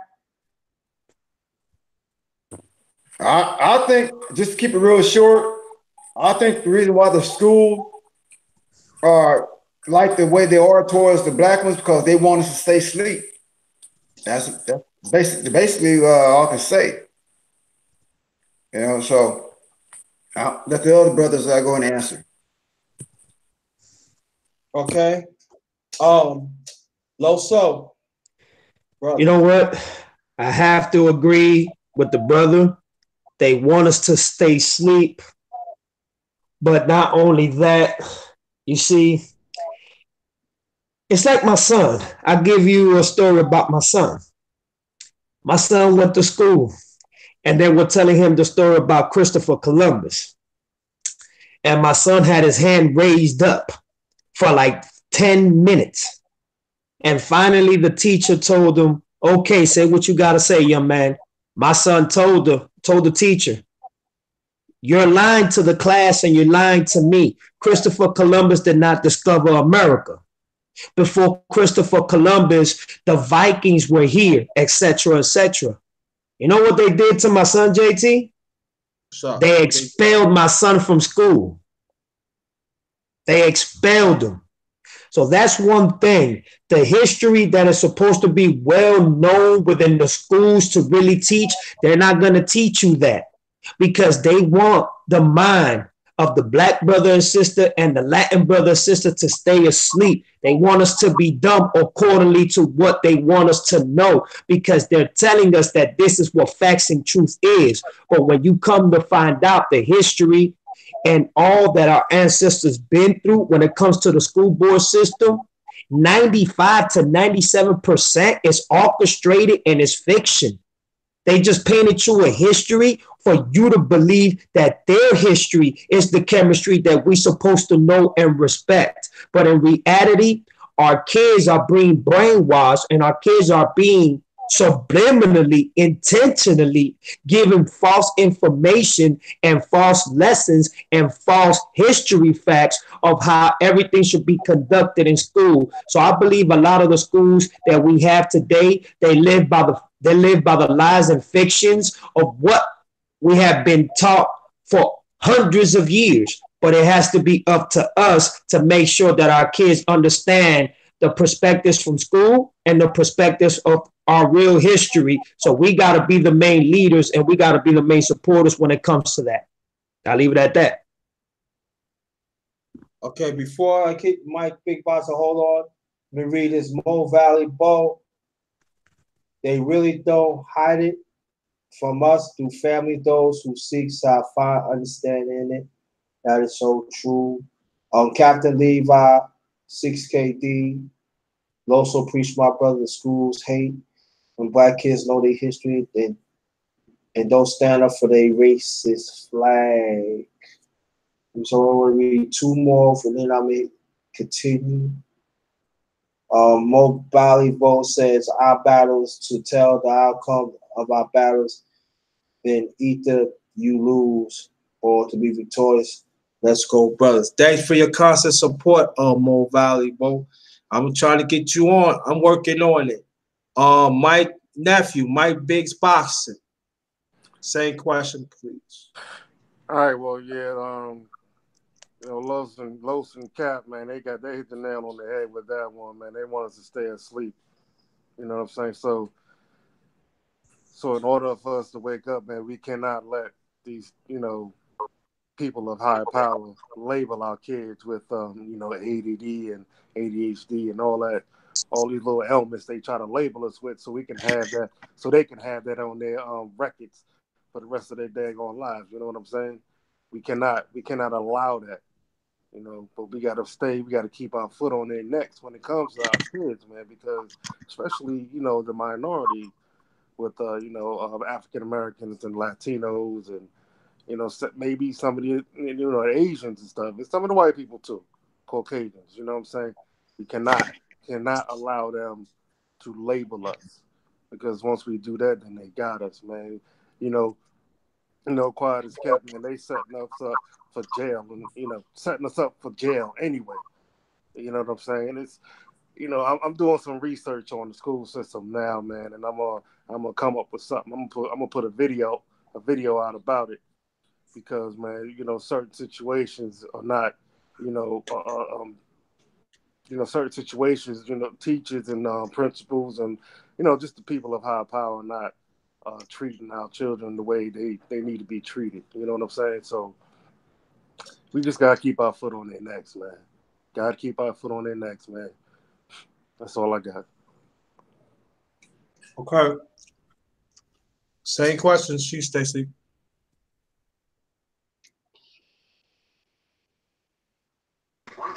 Well, I think it's very important. We definitely need to be hands on.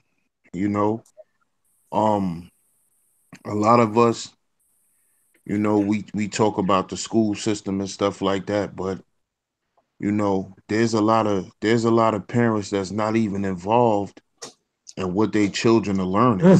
A lot of them don't go up to the school and speak to the teachers and understand what type of people are teaching your children, you know, and that's a problem. You know, your children's teachers should know you, and they should know that, you know, when they come in contact with you, that you ain't with none of that bullshit, that you serious about your child learning, and you serious about how your child is being treated. You know, before that, we all know that school is indoctrination. We already know that. But at the end of the day, our children need the information that they are providing in these institutions to do certain things in life. Mm-hmm. Period. And if we really think that that's an issue, then a lot more, you should see an influx in black teachers.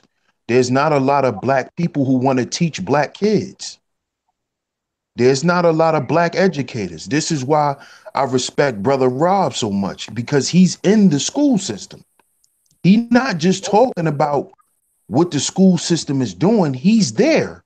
He sees it. He's sitting in on those meetings. He's talking to the principal.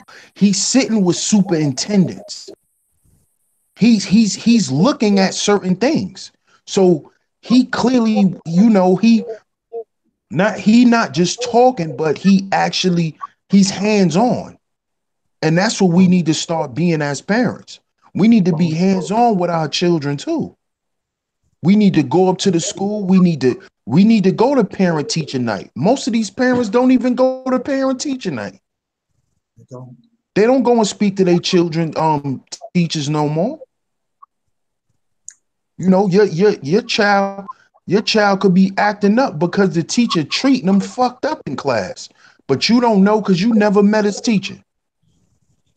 You don't even know that. You don't even know what your child is learning. Because you haven't went to the teacher and said, well, let me see my son's classwork. What is he turning in? What are y'all learning right now? We got to be hands-on, man. We can't just sit back and talk about this shit. We got to be hands-on with it. Mm-hmm. You know, we have to do that, because if not, then we don't care as much as we say we do. Because if we care, we'll be there. We have to be in the school. We can't be afraid to not go up to the school. We can't say, because I work and I got a job, that I don't have time to go. Make time. Go on your goddamn day off. You get a goddamn day off. Mm-hmm. Go on your day off. Don't just sit at home and watch Maury. You know what I'm saying? Sitting at home watching who not the father and all that bullshit. Go up to your kid's school and see what's going on with your children. That's what we got to do, man. You know what? And I got to say, I'm putting per show, because that's okay. And you know, and this is the thing. This is brothers talk. So, and I tell you like this, that that is missing. And I found that a lot of us as a people. Now, we're going to do, ain't talking about sisters, talking about brothers. A lot of brothers, they have their careers. I don't feel like it. I got to make it, okay, we understand you got a provider and you got to do your own nourishment, but you got to put when it comes to that child comes first. Because the teacher always could say, yeah, that your son did this, so your daughter did that. And sometimes it's not even the son or daughter, it's the teacher. So I'm saying that, like, she stays sleeping, and the rest of the people in the panel, even the people in the chat, you gotta show up. You gotta pop up. Now I'm gonna tell you, throughout the years that I went to school, I'm telling you, and I'm keeping it gully. My parents had popped up. I remember it was one time. I was cutting, this is high school. I feel like me like this. Father, look. Yeah, I'm a put. Father. I said, let me take care of it. So, I understand, I'm not gonna put. You know, it's get boring at time, but you gotta learn. Cause see, the more you learn, you remember you said you always want to beat the oppressive systems. Yeah, the more you learn, the more you beat them. I want you to go there. Me and mom will go back home. We'll pick you up and go to grandma's house. Because if I find out that you leave here, you will be punished for that. I went, thought about it. You know, he's right. I did all my schoolwork, did all my homework. When I talk about my parents show up pronto, and the way how my moms look, I was hurt. Even my pops was hurt. And my pops but he was hurt. He said, I don't expect that from you. And I learned. And then that's why, I ain't say I never got the picture before. I did, but something, you gotta stick it out. I said, they don't teach our curriculum. Now, the next year in high school, true story, I'll make a long story short. I was doing a book report about Malcolm X. So this teacher,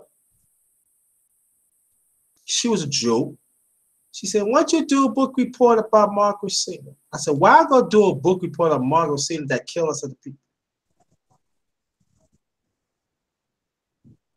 That she was there, that she part of the Charles Darwin studies. I was going to rip me something like that. I said, I ain't going to do nothing that kill our people. Wow. I'm gonna call your mother. I'm gonna call your father. So, well, I'll help you go downstairs and call my mother and father. How about those chips? That's exactly what I said. You want me to dial the number? I dial the number. They had that, back then they someone had this, but yeah. So it was like a minute or two. Hey, you could talk to them. So I talked. I said, yeah, mom. Mom says, yeah? I said, yeah, mom. It's okay. Let your father take care of it. So father like, yeah, okay. So what's the problem? Right?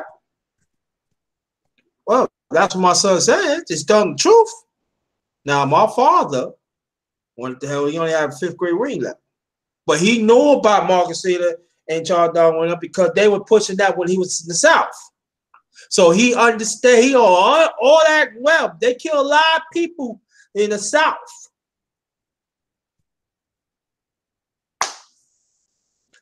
So he said, well, I don't see what's wrong. He loved Malcolm X and he poured in our community. So what's the problem? Well, I think he should. I'm not going to make my son, do a book report of that people that killed him. Oh, he's not telling the truth. Well, to my son, so the person said, well, you know what? I see you trying to harass my son. I'm up there, so I'm up there. So where I used to live at and where the school at, about 20 minutes. My father got there in 10 minutes. Parked the car and everything. 10 minutes. Walking in the school. So he came, was scared. He said, "Wow." I said, "I'm fine. You sit back. Sit back. You know, got you some food and everything. Go. You know, you can sit right here." So when you got, let me explain something to you. Me and his mother always teach him, always stand up to the truth. And this is how he feels. I don't see nothing wrong with it. Now, I'm not going to force my son to write about something that he feels in his heart. And I know us as a people, that killed us. Well, he said, well, that's the truth. You going to throw him out? Now, at the time, by learning from the Black Panthers, you got to know what the certain rules was going in schooling system. You know, the board, the advisory board and all that. You got to know stuff. As a student, you know, back in the 70s, you got to know stuff like that. So I'm talking about in the 80s. So I know my rights. I know I can go to the district and tell them that you violate my rights, that I can write wherever I want.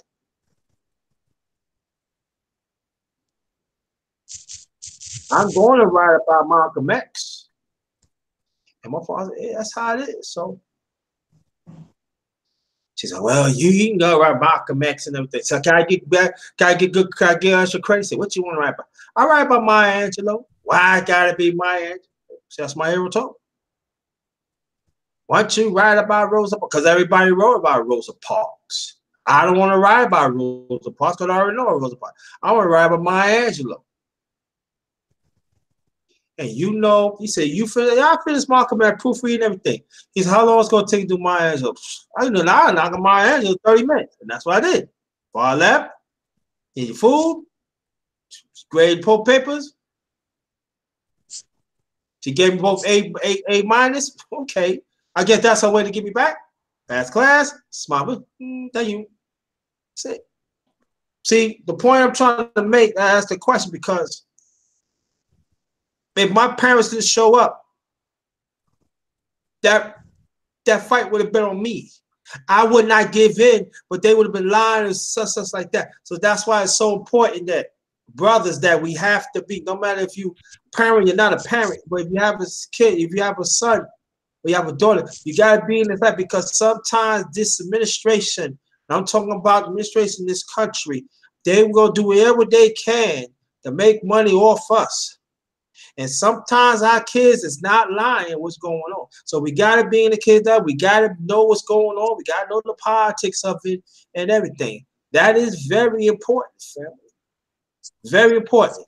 I'm going to ask two more questions. Then we're going to close it out and everything. Now, why is so important? We're going to start from She Stay Sleep. Why is so important to show your child how to do domestic work, especially young boys? Because, like my dad told me, you may get with a woman, you may like the woman, and she may not be that savvy domestically. You may get with a woman that can't cook. Every woman you like, just because you like her, don't mean she could cook, don't mean she could clean properly, and don't mean she's going to. So you gotta know how to be self-sufficient. Because at the end of the day, when you get out in the world, it's just you. And you can't depend on nobody to do what you have to know how to do for yourself. You know? Because at the end of the day, you can't depend on a woman to make you a man. And being a man is also knowing how to take care of your house too. That's not, knowing how to wash dishes and wash clothes and all of that. That's not a female thing. That's something all adults should know how to do. Yeah. You should know how to maintain your household. Yeah. So that means cleaning it. That means cooking your own food. You got to know how to shop. You got to know how to pick out your meat. You got to know how to do all those things. Yeah. You got to know how to vacuum a floor. You got to know how to clean your bathroom. All of that stuff. That stuff is important, because who knows too, you may have your own, you may have your own pad. You may want to be a bachelor. Now, if you're going to be a bachelor, your house can't be dirty. Because when females come over there, they ain't going to want to come back. They gonna say, oh, that's a dirty nigga. I ain't going back over there. Yeah, exactly. Or they go on your refrigerator and or in your cabinets, because females do that. Oh, I'm hungry. What you got to eat? All you got is Vienna sausages and oodles and noodle packs. Your ass can't even cook nothing. Or you eat is lunch meat and shit like that. That's not good. Not only is that not healthy, but a woman ain't gonna only want to eat goddamn jail food. Because we dudes. So a lot of times, most dudes are simple. If a dude live by himself, a lot of times dudes don't even cook. A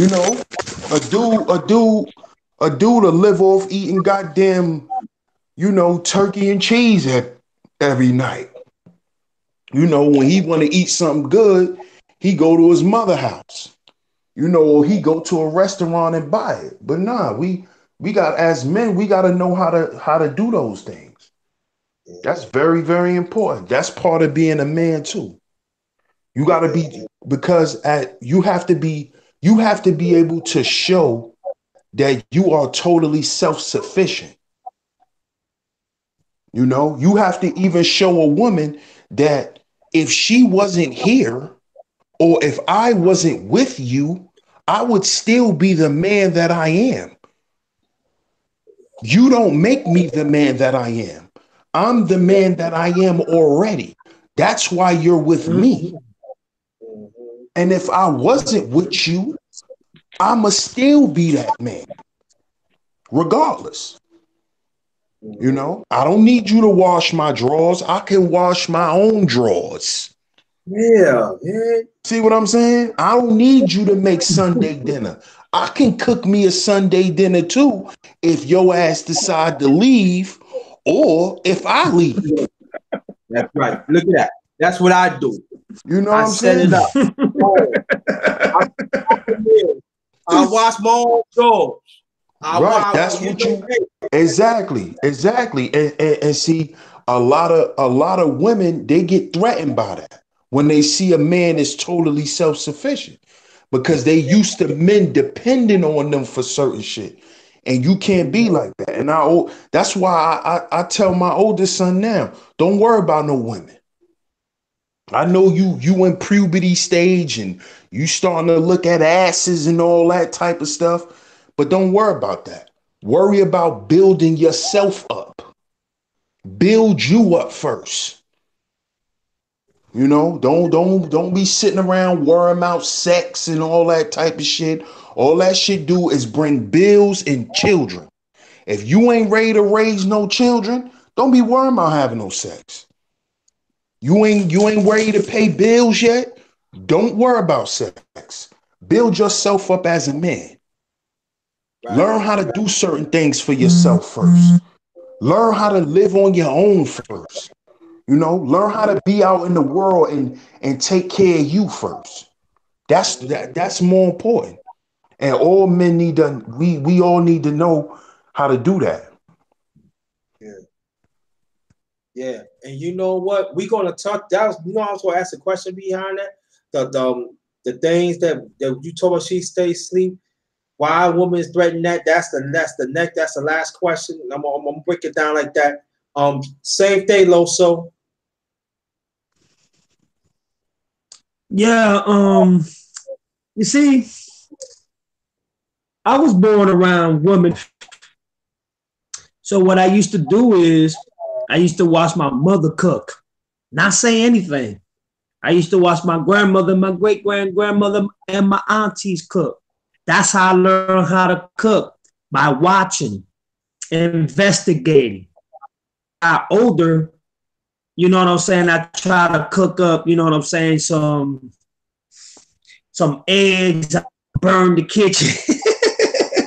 But as I got older, I started putting things together and I started seeing that for you to be able to take care of yourself, you have to do things on you, because a lot of women feel that men don't know how to cook. Oh, I can put down now.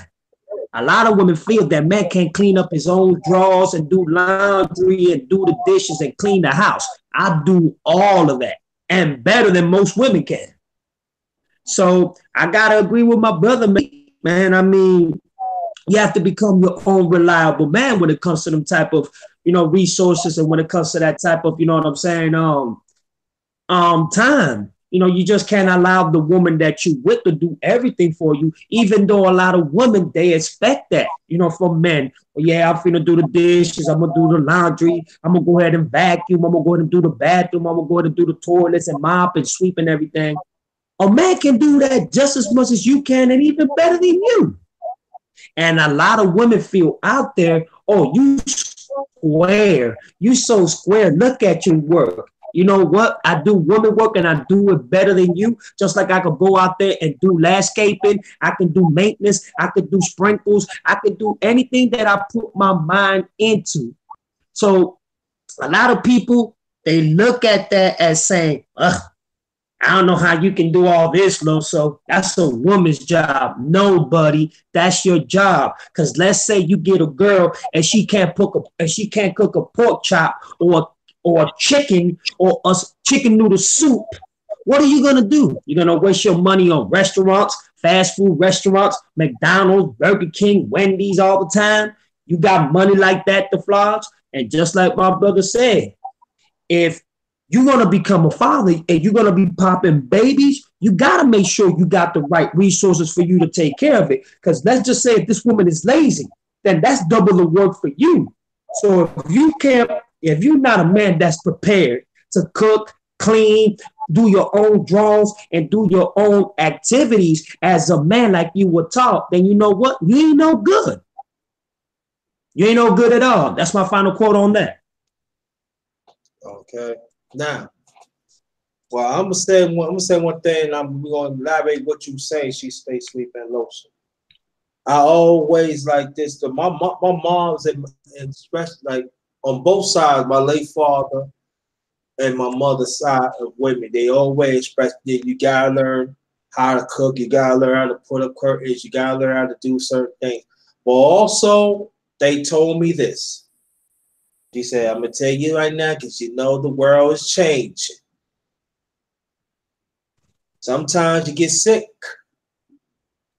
And sometimes it's not even your fault.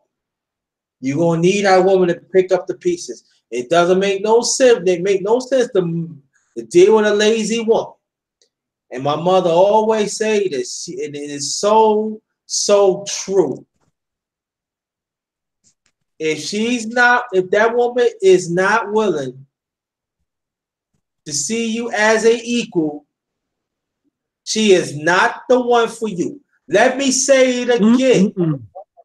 If she is not willing to see you as equal partners, she is not the one for you. You might as well do things by yourself.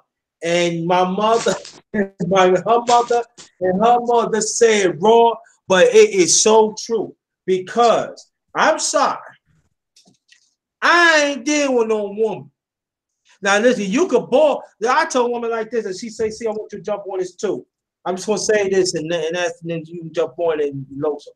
I ain't dealing with no woman who could boil water. I could boil my goddamn water. I could boil some boiled eggs. Boy, I'll boil some boiled eggs.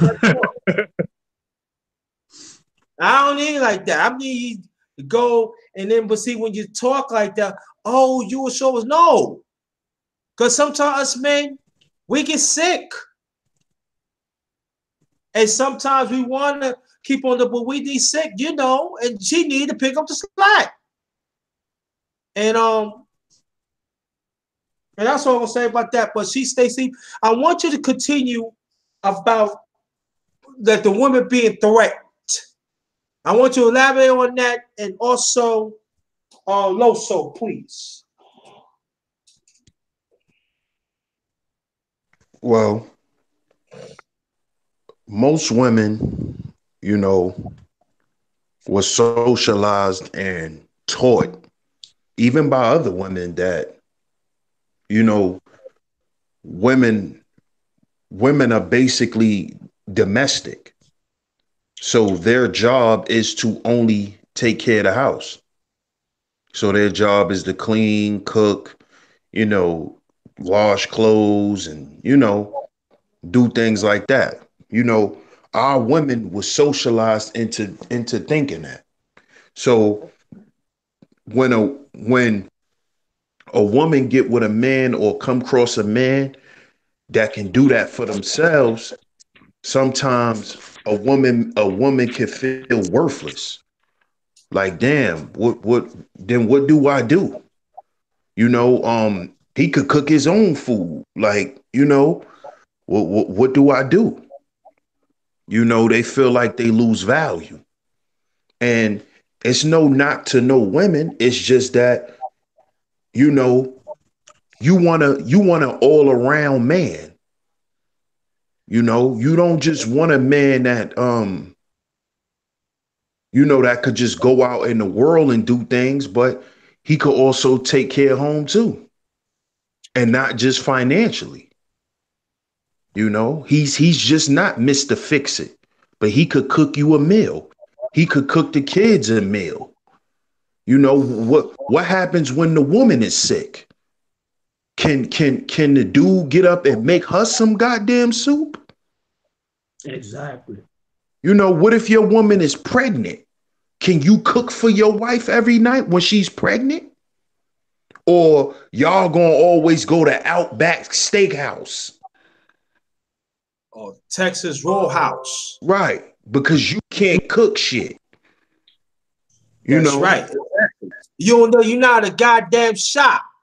Right. You don't even know how to shop. And let me say this, it's a lot of brothers out here that can't do that shit. I know plenty of dudes that don't know how to wash clothes. You take him to a laundromat, he lost. He don't even know where to put the goddamn laundry detergent. Yeah, he don't know how to do none of that shit. He don't know how to shop. When he go in the first place he walk to, when he go in the goddamn supermarket is the cereal aisle. He ready to go shopping and buy cereal. Yeah, or give some go to Cold Cut and buy some mayonnaise and make some sandwiches and buy some goddamn, and excuse my language, and buy some potato chips. Right. Right. And it's because and I'm gonna tell you why a lot of those dudes can't do that. Because a lot of those dudes didn't have fathers around. That's right, y'all. Mm-hmm.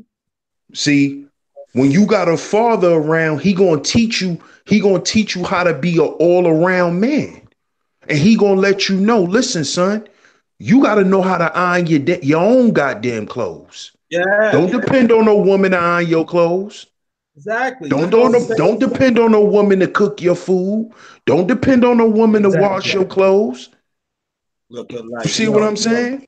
And then you got other dudes who was raised by their mothers who did everything for them and made them feel entitled. Yeah, and like I said, to where a lot of these dudes feel like if I get with a woman, she gotta wash my clothes, she gotta cook my food.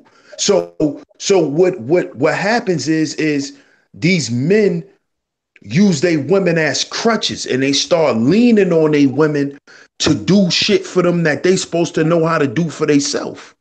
Yeah, and then all of a sudden they start sucking on their mother's titty. Right. That's true, because then their girlfriend becomes their mother. Right, and exactly. Because if she don't cook, If she don't cook, he eats Chinese food for dinner. Right. And then he suck on another set of titty that your fella realized to cut off that safety net. Right, exactly. Your girlfriend becomes an extension of your mother. Mm-hmm. And You so know, that if your girl don't wash your clothes, he packs all his stinking ass drawers up and take them to his mother house and make his mother wash them. Mom, can you wash my clothes? He 30 years old, still taking his clothes to his mother house. I'm sorry about that, Mo, because I know you're a man of God, and you know we trying to figure. And then after say that, he just go to titty to titty. No, Right. no, Exactly. cut off the safety net. Right, until he run into that right woman that's gonna check him. Like, damn, nigga, you don't know how to do shit. And then he want to get mad at her. But it's the truth. You don't know how to do shit. Right, but I'm a man, but you don't. And then you know what? And I'm gonna hit you up, Loso, too, in a few seconds. But I gotta go. I got to say this. And then those are the same ones do not know how to wash themselves. It's only $1 non-body wash. $2.18. That's true. A lot of them dudes that's not real clean. Yeah. Mm-hmm. Yeah. Hey, you don't wash your behind. I'm being nice. That's true. That's they be having hygiene problems. That's true. So your mother gotta come in the house, smell like sewage. Right. Or she gotta walk in the bathroom and it's a goddamn ring around the sink. Because you used to taking bird baths. Right. She got to go to your room and your pants walking by itself. Mm-hmm. Your goddamn, you take your goddamn shoes off. She tell you to put your shoes on a fire escape because your goddamn feet lighting up the whole house. Yeah, or put in the windowsill with lights or keep on spraying it. Because put baking soda in your shoes. Your goddamn feet stink. You got the nerve, I'm a man, but you don't want to watch your own jaws. Right, you walking around with the same socks on for 4 days. Yeah, for 4 days and all like that. Instead of socks be doggone back, it be doggone back. Sometimes it's darker than you. Goddamn socks turn yellow. Yeah, yellow, little yellow ribbon or something like that. And got the nerve, man. And then your feet, change like color. Your feet change like colors like knowledge. Got some stink annihilator toes in your foot. Mm-hmm. And then you got the nerve, you gonna buy a new outfit and you ain't wash your behind and buy almost a doggone week. And then you just start scratching yourself. Then you start talking about dog. Oh, snap. What's that, man? No, you stink. That stink fleas. Right. And then you want to take, and then you mad because that woman don't want to wash your shitty drawers. Right. Yeah. Then you know, you're a man. You know, you have needs, and then you wash your own drawers. They got shit in them. Wash them yourself. Your doggone breath like the beat up Nile River or something. Smell like steak farm. What's wrong with you? Oh my God, bro. And you got the nerve. I'm a man. You don't wash your behind. I'm being nice. I'm being more valuable. You don't wash your behind. You don't want to wash your own clothes. You don't know how to separate your clothes.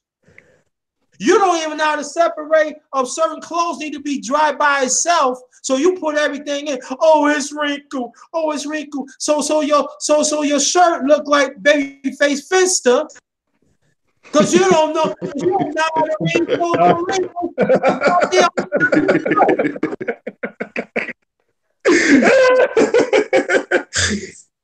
Oh, it's polyester. No, you don't put polyester in the doggone dry. Oh my God, bro. That's what I'm talking. Now, I mean, to get off the subject, I'm gonna hit you, Loso. I'm gonna hit you up. That's why it's so important, people. I always talk about real labels on full. No, I'm stepping it up now. We gotta learn how to read labels of everything. And we gotta teach our kids how to read labels of everything. Because there are certain material you do not put in a dryer. There are certain material that you gotta wash by itself. And that's what She Stay Sleep, and that's what Loso was talking about. That is good when you have parents. Because my parents told me that when I was very young. And then at times when you wash that certain thing, you gotta let it dry it out. Got the nerve to talk about, listen, I don't care if she don't like me or not. I can tell she don't like you because you got fleas following you. You scared of soap. Why you think soap's scared of you? Because you don't want to attack water. You don't even like water. It's not like you, if you want to be baptized, be clean. Baptize that soap. Lob it up and scrub. You don't take no bird bath. Oh, 5 minutes. Oh, brother, you just stop doing it. Low. Exactly. Standing up, washing up in the sink. All you doing is moving dirt around to different parts of your damn body. The rag's gonna move by itself. And then that's all they do, bro. Oh my God, bro. Moving dirt from your nuts and putting it on your neck. Washing up in the sink, talking about, oh, I'm clean. I'm clean. You ain't clean. You dirty. Listen, dirt plus dirt equals dirt. You need 2 rags. No, dirt plus dirt, bro, equals scum. I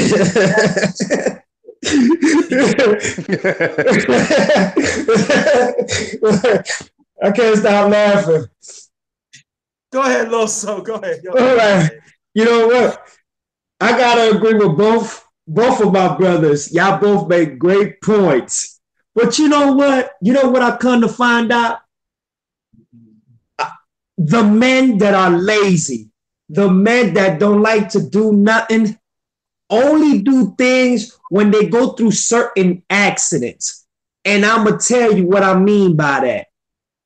You know how sometimes you might eat a little too much and you might fart and that oily might come down your drawers and your wife or your girl tells you, hey, let me get your drawers, let me get your clothes because it's time to wash them. But then I don't know when you come responsible. No, I got them. Don't worry about it. I'm finna wash them. She looking at you like, you shitted on your drawers, didn't you? Now you want to go off your girl because she knows what time it is. If you are a lazy man, she already know your standards. She knows how your socks stinks. She knows how your drawers stinks. She knows when you're going to take a shower. She knows when you're going to take off your shoes and she's going to throw them right outside. My mom was very hard on us on that. If you just thought that you was going to be at the basketball court all day and just come in the house and just throw your shoes and your clothes everywhere, that clothes was going right outside the door. And until you knew how to respect, you came in, you put it on the laundry bag. You went in, you took a shower, you made sure you had brand new socks on and all. My mom would look at you and say, good job. You understand what I'm saying? And let me break it down to you. Another thing that men do that just lets women know how much full of shit they are is when you know you got to do certain things and you don't do them. And when she asks you, you scratching your head like a dumbass. Oh yeah, I remember I had to do that, but I forgot. I'm sorry. But let her give you money. Let one of your homeboys call to go play basketball. Let one of your homeboys say, hey, let's go ahead and go smoke a blunt. Let's go chill. You quick to get dressed and look good and smell fresh for that. But if you a lazy dude that don't cook, don't clean, and don't know, and just like Sleep said, Man, I done taken some of my peoples, man, to go wash their clothes. They don't even know they don't even know where the detergent goes. Dog, does it go in here with the clothes, dog? Well, how much does it cost? Dude, do you know how to read labels? Do you know how to read how much you gotta put, how many quarters you gotta put in there? Nah, dog, my girl takes care of everything that for me.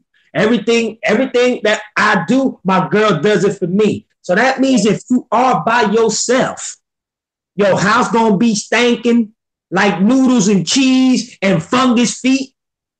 That means your drawers gonna be everywhere. And one thing I've learned, that people that don't wash their clothes stink so bad it start going into mildew.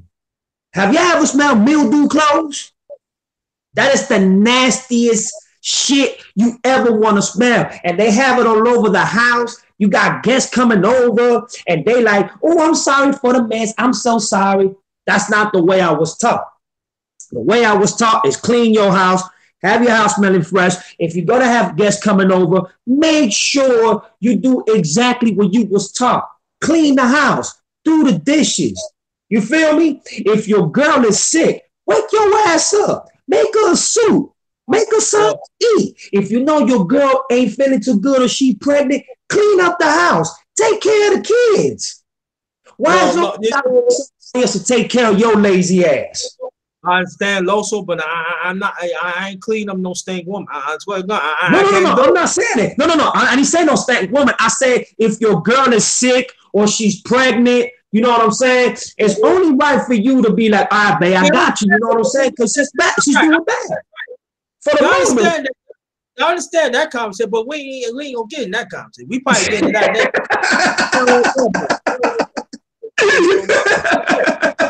But what I'm trying to say, brother, is you know what? I agree. Brothers out here that they think that they smell real good. No, you don't smell right, all right?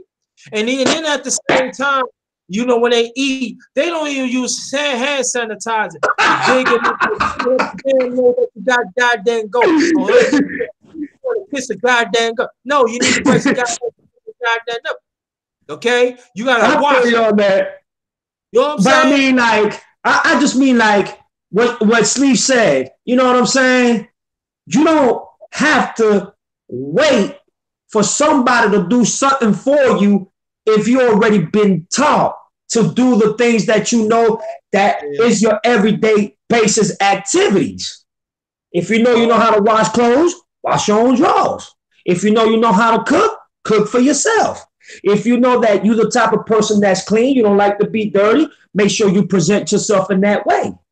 You know what I'm saying? You don't have to have everybody doing everything for you. You understand? If you are a man that's responsible and you're reliable on that, you're going to go ahead and make sure that you stand up to your standards. You know what I'm saying?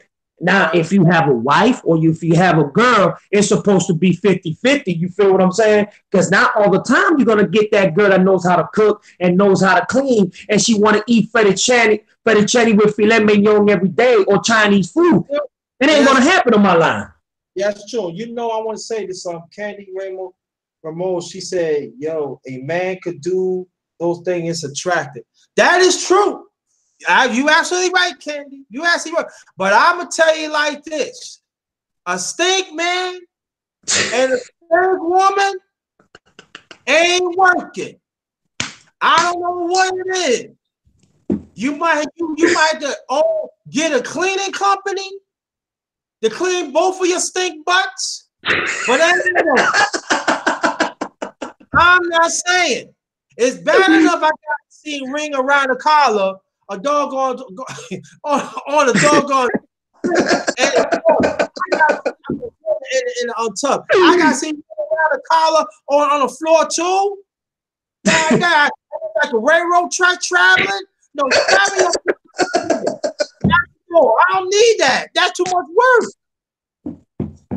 God. And then these people, they got the nerve to talk about, you can get in and she said, got the nerve to say, why you stuck up your nose? I'm going to tell you why you stuck up your nose, because you doggone stink.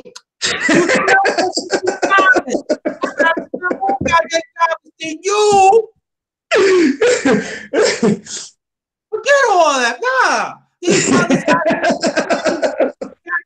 got to be posing, and you go to a club and you smell like from yesterday, and you got to know cologne and funk don't get together. It don't get together. Now, when you clean and put on that cologne, yeah, dance together. So when you sweat, oh yeah, he smelled good. How about it was, oh, you smell, whoa. And then she started, whoa, I ain't got to do, what happened? It's all right. She trying to let you know that you stink. The funk just said, I'm in the house. No, funk, I in the house. Oh my God, bro. Brothers, man, young brothers, man, we giving you game, man. People in the chat giving you game, man. Accept that, man. You cannot have a shirt and say, look, you wear me too much. I need to be clean. That's messed up. That's bad. Wow. You put on some deodorant, and your arm said, come on now. Let's be real. You haven't washed under my arms like 2 weeks, and you gonna put me on. You killing me. Oh, that's bad. Oh, that's just bad. That's not good. That's bad. She said anything you want to say. You want to say that low, so you be getting me in trouble. I don't like you. Nah, man. I just want to say shout out to everybody. You know, we definitely, you know, we what we saying is true, but you know, we definitely, you know, we try to lighten up the mood too, you know, but everything that we saying is true at the end of the day, man. You know, that's right. We talking to men. This is what men have to do, you know, and it all starts from when these dudes was kids, you know. A lot of these stinking ass grown men was stinking ass little boys.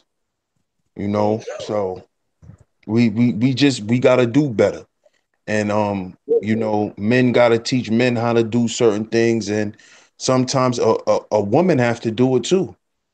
You know, because you know, like Loso said, man, it's a wake-up call when a guy gotta hear it from a girl.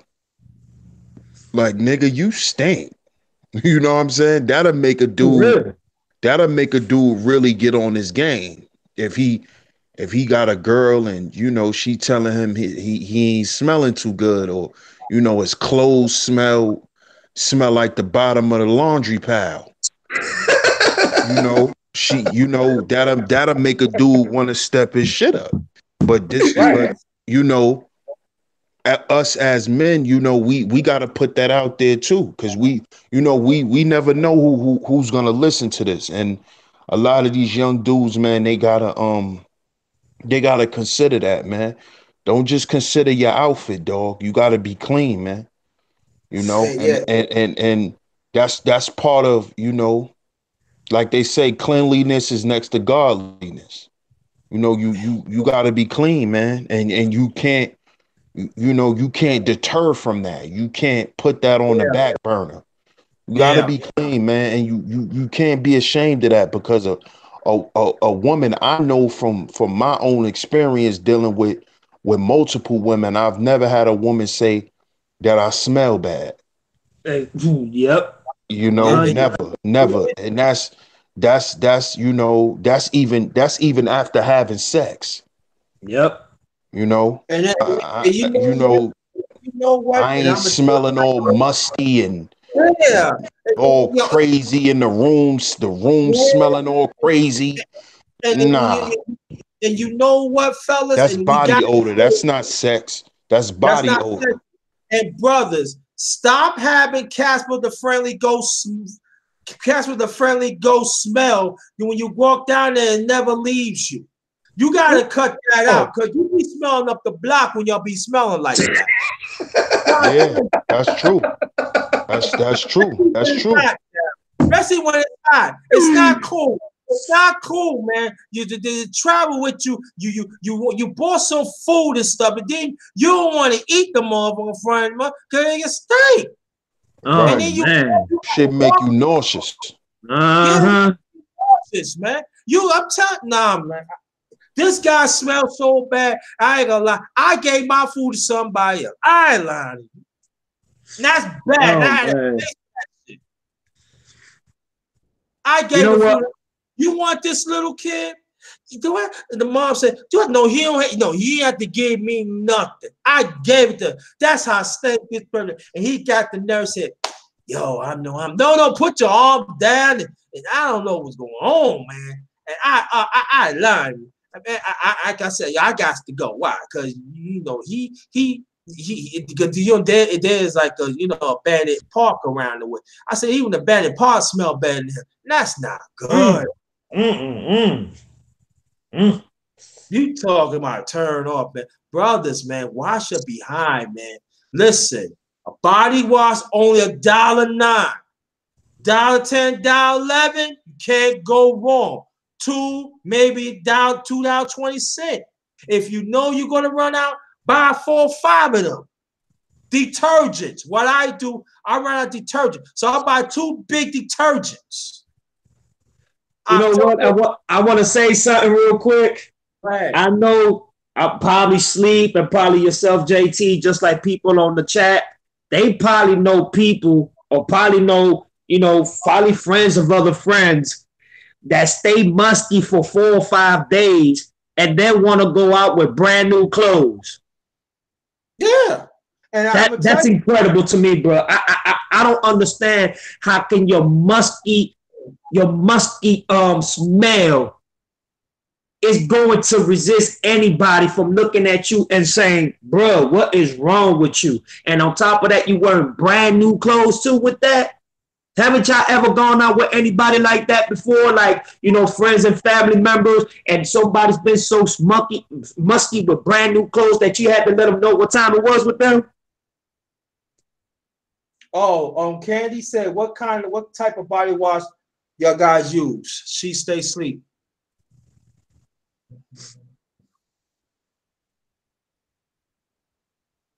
Also, what she said? What kind of body wash do you use? Candy asked that. Oh, I use Dove for Men. Dove for Men. Me too. I do Dove for Men. Dove.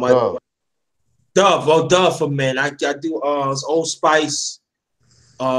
They got some dollar ones that's pretty good, but when I get the dollar one, I get the dollar spray too. Because sometimes you gotta spray, y'all. I'm not gonna lie. Sometimes soap don't get you. You gotta spray it real good. You got you want to smell good, So when a woman hugs, oh, he smells real good.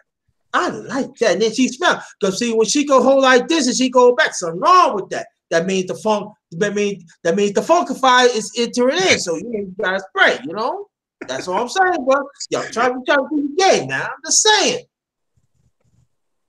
And I'm telling brothers, when you go shopping, I know you took a shower, you smell good.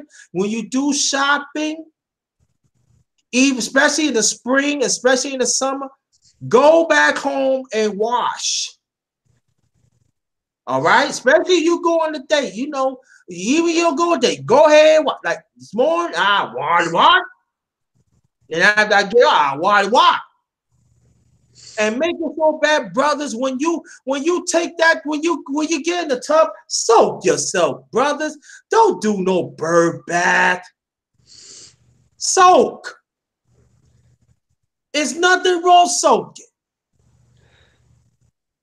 Don't be around. Oh, I'm gonna stay there 3 minutes and all. And I'm gonna get up, and then you think all the sun's around you, thinking no, you gotta scrub, soak. So I'm saying soak. So thanks for everybody that came out. I appreciate that. I needed that. But it's all about love. But you got like sometimes, on these talks, y'all, we gotta have that sometimes. Sometimes yes, we do. It's not good, but I thank everybody that came. I thank all the queens tonight have been supporting us. We will come back next week. I don't know which day. I ain't gonna name what day it's gonna be, but it's gonna be like like this. It's gonna be a different day every week, you know. And then so if y'all sisters know, any brothers want to go, come. You know what I'm saying? Don't be worried. Mo Valley, thanks for being so patient. I tried to get you. I even was trying to get you on all that time, man. I don't know, Brother Rob and everything. So everybody in the chat, even the men, thanks for showing up. Thanks for put your input in it. It's very important. Oh man, very much appreciate it. Been a success. I wish it was a lot of men come tonight, but it's okay though. It was still was a success. Worth of information, man. Worth of information that you could pass on. Let's advocate for ourselves. And again, thanks for the chat. Men and women in there, greatly appreciated. Let's keep this momentum going. And Loso, last remarks, and she stay asleep, and I finish it out and close this out. Yeah, I just want to say, man, thank you to everybody, all the sisters, all the queens, all the brothers, all the kings in the panel. JT, thank you so much for making this happen. Thank you so much for getting brothers and sisters all together so we can always come, you know what I'm saying, and be able to express ourselves, our stories, what we go through, and just being able to connect as brothers and sisters and being able to have a connection and vibe and also just, you know, come together as a family. I really want to thank Sleep TV also for giving all the information, and also I learned a few things from my brother today. You understand what I'm saying? So I want to thank him very much, and God bless you and your family. And everybody have a good night, and I will see y'all tomorrow. All right. She stays asleep. First of all, I want to say thanks, bro, for doing this again, man. Hopefully this could be a weekly thing. Shout out to you, Loso, as always, bro. Shout out to all the brothers who came in and chimed in. Shout out to everybody in the chat. Thanks for the love and the support. Thanks for the participation in the chat. It's very much appreciated. And if y'all haven't yet, go support one another in the chat. Support us, brothers that's up here tonight. You know, go to our channels and you know, support us, man. Check out our content. We all content creators. Check our content out and stay in tune with us. It's very much appreciated. So peace and love to everybody. Yeah, and I'm gonna show you my food. Stay right there, brothers. I'm gonna do this again. This is how I do. This is basic. If y'all want to know more, go to my channel. This is French fries with sweet onions, cut up, salt and pepper, hot sauce, melted shredded cheese, hot dogs, I call it Frank's, with blue cheese dressing, and the tea, sugar, with little vanilla and lemon extract. And this is the food. Nobody ain't know I was gonna do that tonight, but I feel like, you know, I'm gonna do this sometimes. You know, when we have our man talk, I'm not gonna do all the time, but I feel it's tonight. I feel just doing it, so give us inspiration and let the other people know that there are men out here do not cook, nada. All right. And yeah, listen. All jokes aside, this is an excellent building night. And brothers, if we go to strengthen the brotherhood, gotta participate. Yes, sir. You gotta take time to participate. I'm not the ones who came in. I appreciate y'all. Want y'all to come back, but brothers, if we gonna solve our own problems, if we're gonna advocate for ourselves, you gotta participate, brothers. Gotta participate. That's all I'm saying. Gotta participate, but gotta take time. You know, you got some people that is willing to take my time. See, I'm a busy person, but I care for our brothers a lot of men, period. So I want to create this.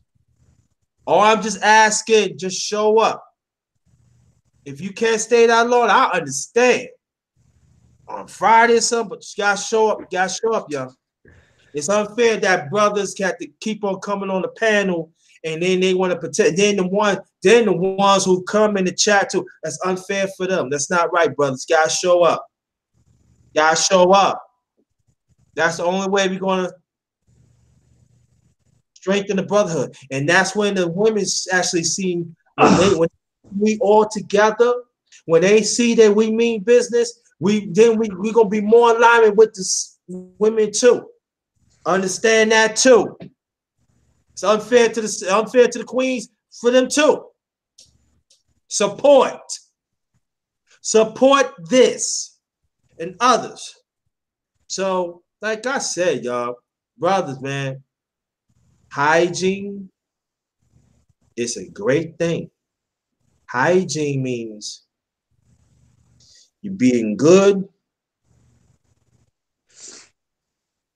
with the goody, or you be smell with the baddie.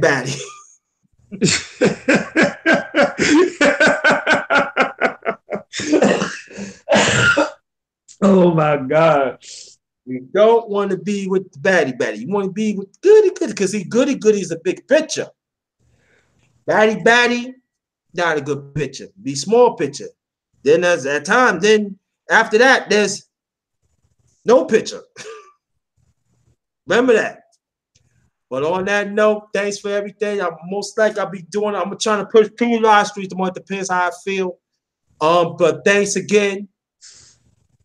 And on behalf, thanks for Mike Biggs Boxing, Cat PY2. I'm trying to get my brother on the panel, Mo Valley Bo, brother, my educated brother Rob, everybody else. Low so she stay asleep. On that note, have a good night. Wash your behind. And you be in the bigger picture. Go.